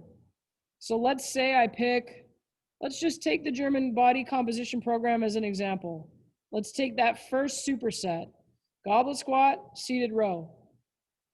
Okay, I'm asking for 4 sets and I want sort of 12 to 15 reps. Okay, so week 1, let's say I managed to do 3 sets and I did 12 reps and I did it with 20 pounds. Okay, cool. Next week, I want to try to do all 4 sets, but we still only did sort of around 12 reps. We still did it at 20 pounds. Great. Next week, we've done 4 sets. Now we finally hit 15 reps. We did it at 20 pounds. Great. 4th week, 4 sets, but now we're going to try to do 25 pounds. So maybe we're going to end up back at 12 reps. That's phase 1 of German body comp. We're done. Right? So it's like every week we showed up to do it, something went up, but load actually only went up 1 time. That's a month of their life. And then we'd be on to phase 2. And it's kind of like starting all over again because now we have a new set of exercises. So the reality is, I find that these periodization models look like they move quickly, but the reality of training a client is they don't move very quickly, especially if they're new. It might take us a couple weeks to even feel like their goblet squats look good, right? So sometimes the periodization is actually just technique. So I let them do 3 sets of 12 with 20 pounds, but it was like, ugh, I kept having a cue like tighten your core, drive your knees out. Finally, 3 weeks later, 3 by 12 at 20 pounds actually looks good. So then I'm like, okay, cool, let's try 3 by 15, right? Or maybe 3 by 12, 25 pounds. But like that took a month with a normal client. So that's actually a long time. By the time you get to a month, you're already changing up the phase. So I don't want you to freak out about periodization because a lot of times when we start with a client, it takes a long time to get movement, control, and coordination, to build up stamina. We're slowly increasing reps and weight, and it's all within a range, 10 to 15 reps, 20 to 25 pounds. Let's work on creating that movement groove. So periodization is important, but it's real life a lot slower than you would think for most people, especially if they're dealing with a little bit of weakness or a little bit of pain, or if they sit in a desk all day, or if they're trying to lose 20 pounds, right? So don't freak out about periodization. Is that fair? Okay. These notes are always going to be there for you to go back to. If you start working with someone and they're getting maybe to a more intermediate place, cool. Now we might go back to a little bit more, right? But like, I'm a big fan of movement quality first, and movement quality doesn't really follow standard periodization rules. It takes as long for them to move well as it takes. Everybody's different. Okay. So let's super quick zip back up to adaptation. So adaptation is the physiological change that's happening, okay? So sometimes that's losing weight, sometimes it's improving posture, sometimes it's getting muscle mass, sometimes it's getting stronger, right?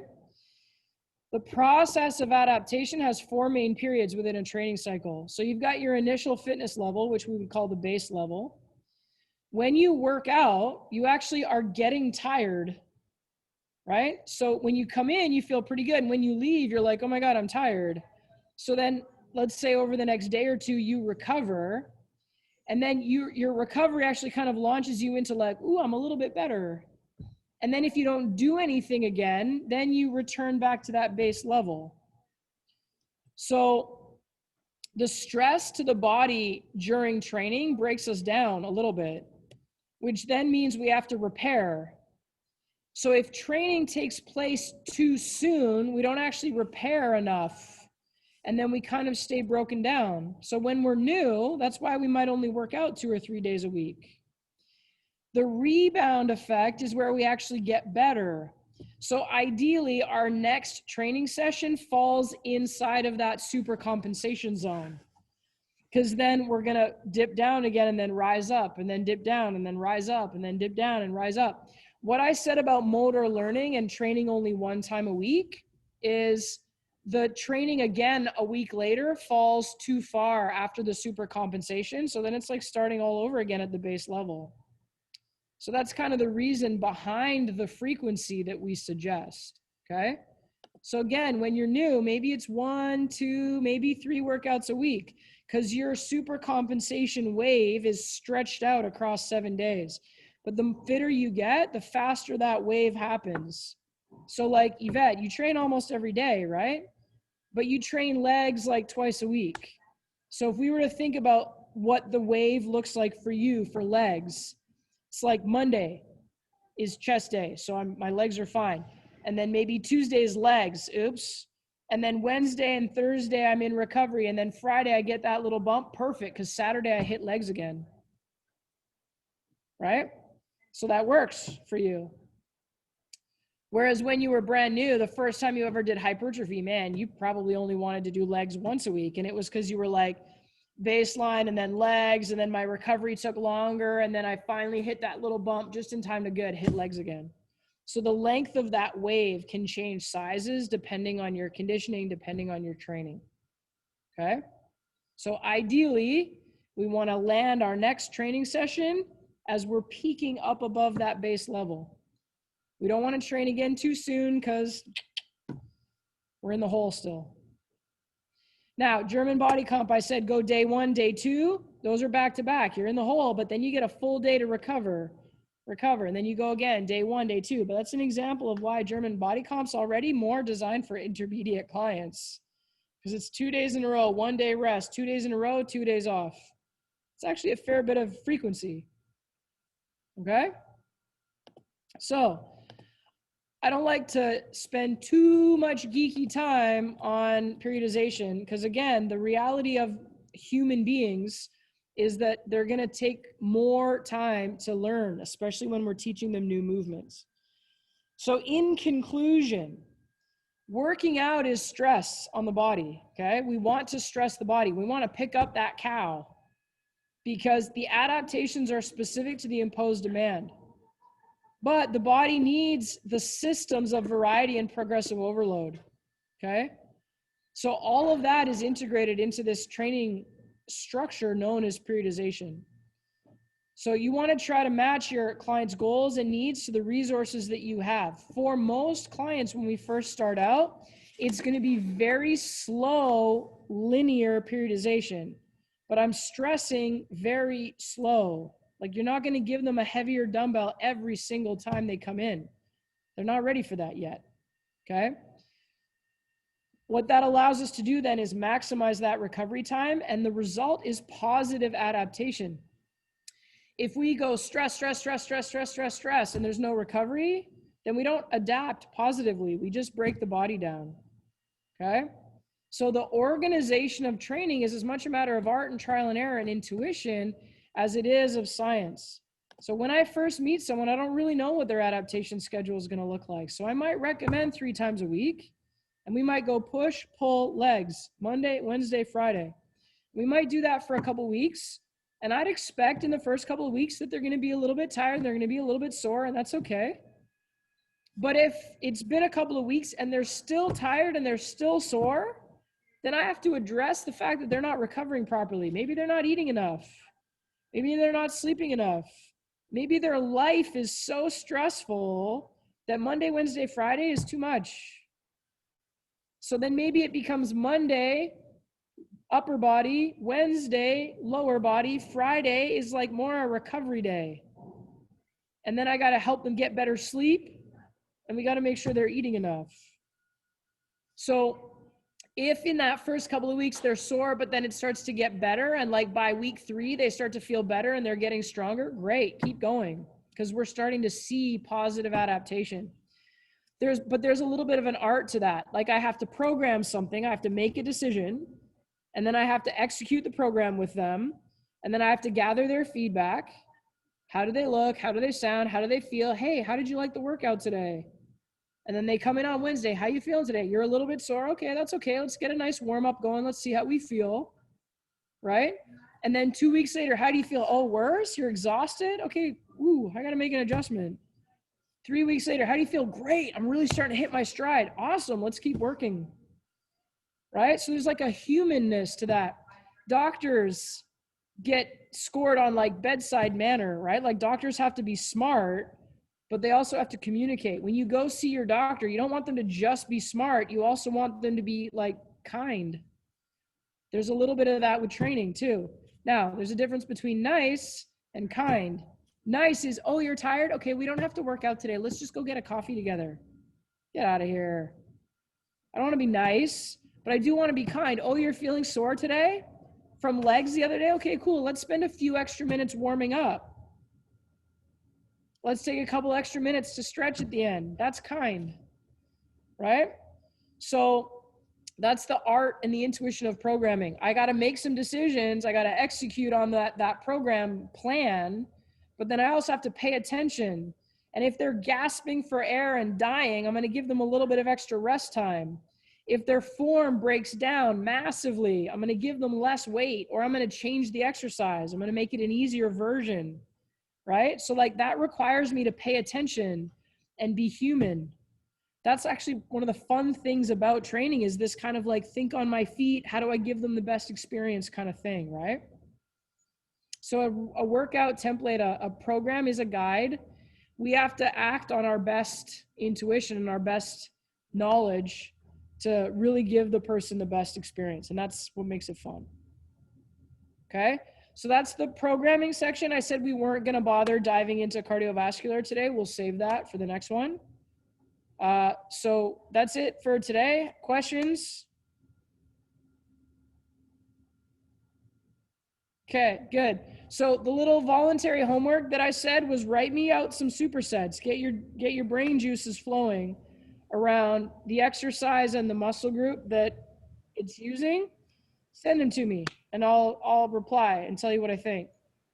And then also, again, we've sort of looked at Trainerize a couple times, and there's some master programs that it might be helpful to go and look at and see what they do in terms of program design. Kind of take a look at how they've built up some of the programs.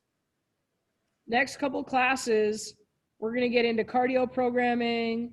We're going to get into a little bit of like specific exercise selection. We'll spend a little bit more time in Trainerize, and we'll just carry on. So there's going to be a fair bit of theory, but we'll try to make it practical, and we'll try to, at this point, what I really believe in is like write a program, go to the gym and try it, see how it feels. I used to do that a lot, especially when I was a younger trainer. I would write a program. I'd go, man, this is a beautiful looking program. And then I would go to the gym and I would do it and I'd be like, oh, that's evil.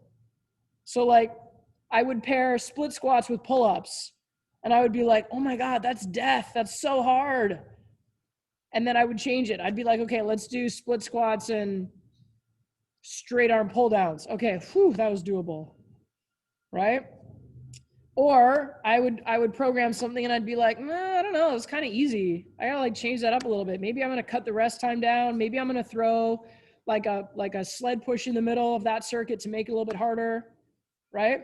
So whenever we start learning about program design, what I always encourage is like, write a program and go try it. See how it feels. You learn based on what it feels like, right? So that's what we've been doing more of in the day class now, is we're starting to play around with modifying the workouts a little bit, and we start to see how it feels when we make those changes. You really can't learn that experience out of a textbook. You really just got to go do it. So simultaneously in the practicum, this is where I start saying things like, if you haven't done a spin class, go do a spin class. If you haven't done a yoga class, go do a yoga class. If you haven't taken the works yet, go do the works. If you haven't done like a leg day, go do a leg day.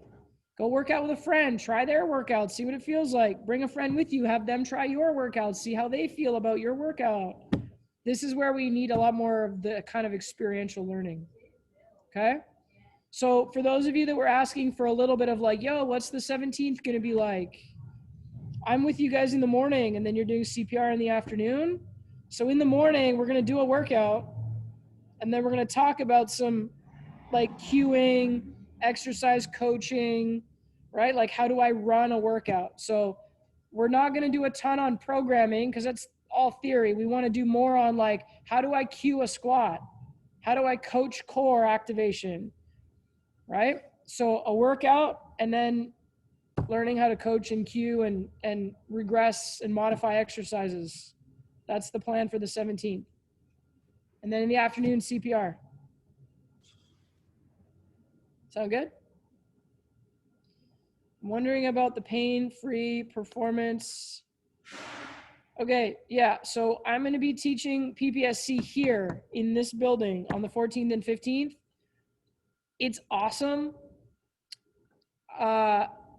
One of the reasons I signed on to teach it is because it mimics the internal education that we were teaching before at Steve Nash, but it's organized better. Like NashFit was kind of a big hodgepodge of stuff, and it was a program I was handed and told to teach. So I taught it, but I kept trying to change it, and I kept trying to make it better, and I kept trying to fix it. But there was just, in my humble opinion, there was just too much in it. It's too much stuff. It was corrective exercise, it was SAQ, it was athletic conditioning, it was functional training, it was strength, it was too much. So PPSC is less, but it's really good stuff that you can then translate to other things. So day one is the 6-phase dynamic warm-up. So I've already started implementing that for you guys. I teach it to you. I taught it before. PPSC organized it better, so I teach you a better organized version. But we spend an entire day learning how to build proper warm-ups, phase 1 through phase 6. And a lot of what we learn in day 1 carries over into day 2. But on day 2, we learn the 6 foundational movement categories: squat, hinge, lunge, push, pull, carry. And so we learn a screen and an assessment for each of the 6 foundational movement patterns. And then we learn about the programming pyramid. So for example, with hinges, a deadlift is a hinge, but it's a very difficult hinge.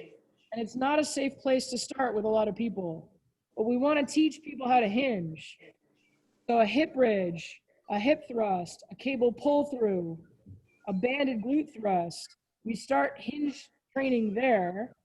And then we start teaching top-down RDL and offset RDL and elevated deadlift, and then at the very top, deadlift. So then for you as a trainer, you walk away with these blueprints for the 6-phase dynamic warm-ups. Okay, I'm training a client, they have a weak core. What do I do? Oh, here's all these blueprints for warm-ups that deal with weak core. Similarly, around programming, they're a beginner. I need them to squat and hinge and lunge. Okay, cool, I'm gonna have them goblet squat to a box and do a cable pull through, because those are simple versions of squats and hinges. So the reality, Toko, is PPSC is 2 big days of stuff that I wish I had more time to teach in the CPT. Like, I really do. Like, I think everybody needs to know that stuff.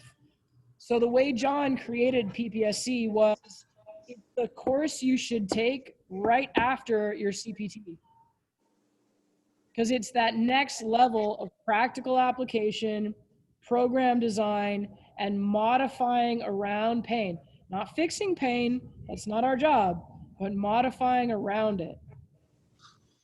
So it's like a better, more organized version of what we used to teach before, and there's better resources. That's kind of my synopsis of it. So if you're like, oh, am I going to be ready for it? Yes.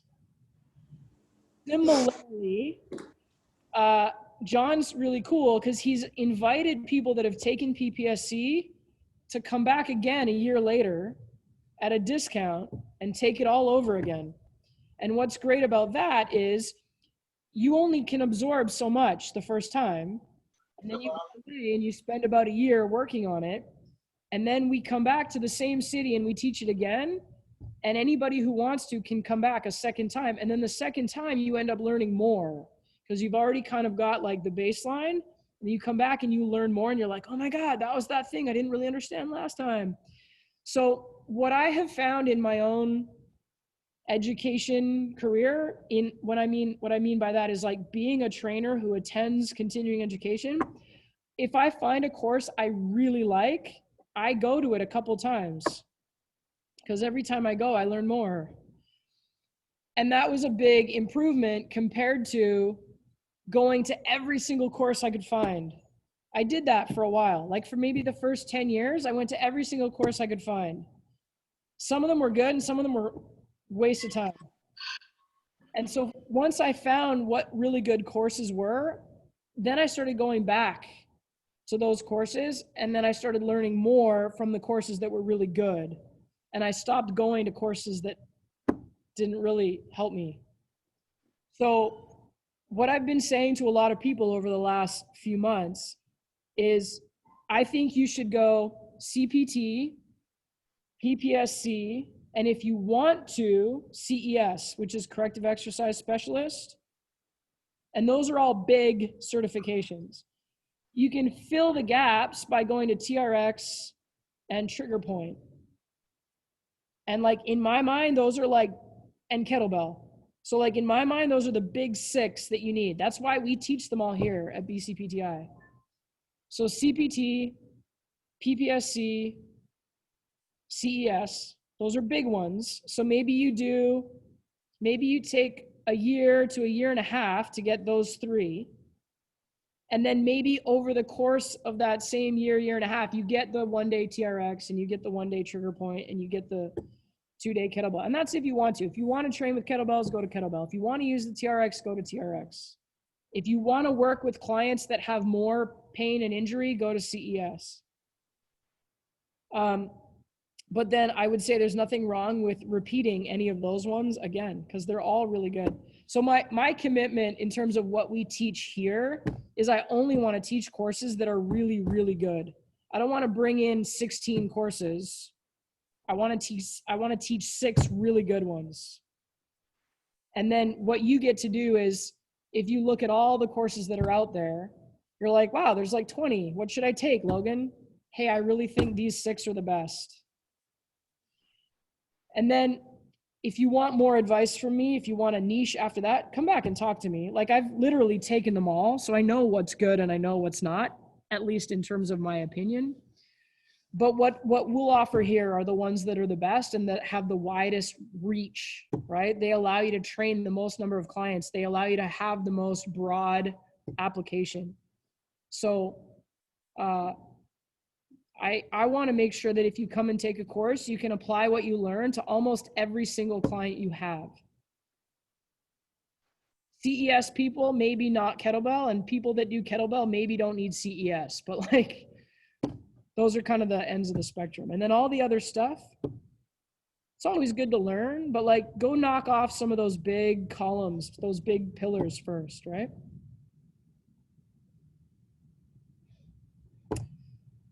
So I won't necessarily talk about it in the group here, but just what I can pick up from everybody if you're wondering, like, do I think you're ready for PPSC? You can let me know and I'll tell you. I'll be honest. I'll either say, yeah, I think you're ready, or you know what? I think you should give yourself a little bit of time just with this content and then maybe look for it in 3 to 6 months. And I'll give you my honest opinion. You can listen to me or not. If you show up, I'm happy to teach you regardless. But I kind of have a sense of what you should know in order to get the most out of the course. And I'm happy to give you my honest opinion, right? Do they come back that often? It's a good question. I mean, I'm not responsible for PPSC scheduling. I schedule the other things. But like TRX, we'll try to teach it maybe 4 or 5 times a year. CPT we'll do 4 or 5 times. CES we'll probably only do it 2 or 3 times. Kettlebell we'll probably do it 2 or 3 times. PPSC, it depends on John, but I would say maybe 2 to 3 times a year. So we did it in September. We're doing it in November. We probably won't do it again until maybe February or March. What else was in that mix? Trigger point, we'll probably do that maybe 2, 3 times a year. So like, if you're really enthusiastic, you might take 1 course every 2 months. So that would give you all 6 in a year. That would be like pretty aggressive. If you want to slow down a little bit, you want to give yourself some time to marinate and practice what you've learned and apply it to your own workouts and apply it to your clients, you might take 3 courses a year. So then it would take you 2 years to accumulate all 6 of those baseline certs, right? As far as your CEC requirements, you pretty much have to take 1 to 2 a year anyways in order to get your CECs.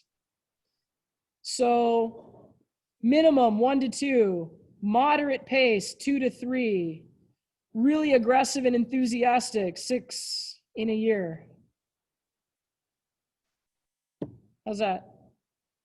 I mean, I'm aggressive and enthusiastic. I did 5 or 6 courses a year for like the first 10 years of my career.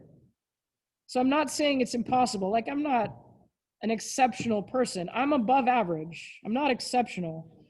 So above average is 5 to 6 a year. Average is 2 or 3 a year. Bare minimum is 1. I don't know that I'd recommend more than 6 a year because you just can't marinate. You can't like apply it, you know? We had somebody who took BCPTI January of 2018 and took 16 courses in 1 year.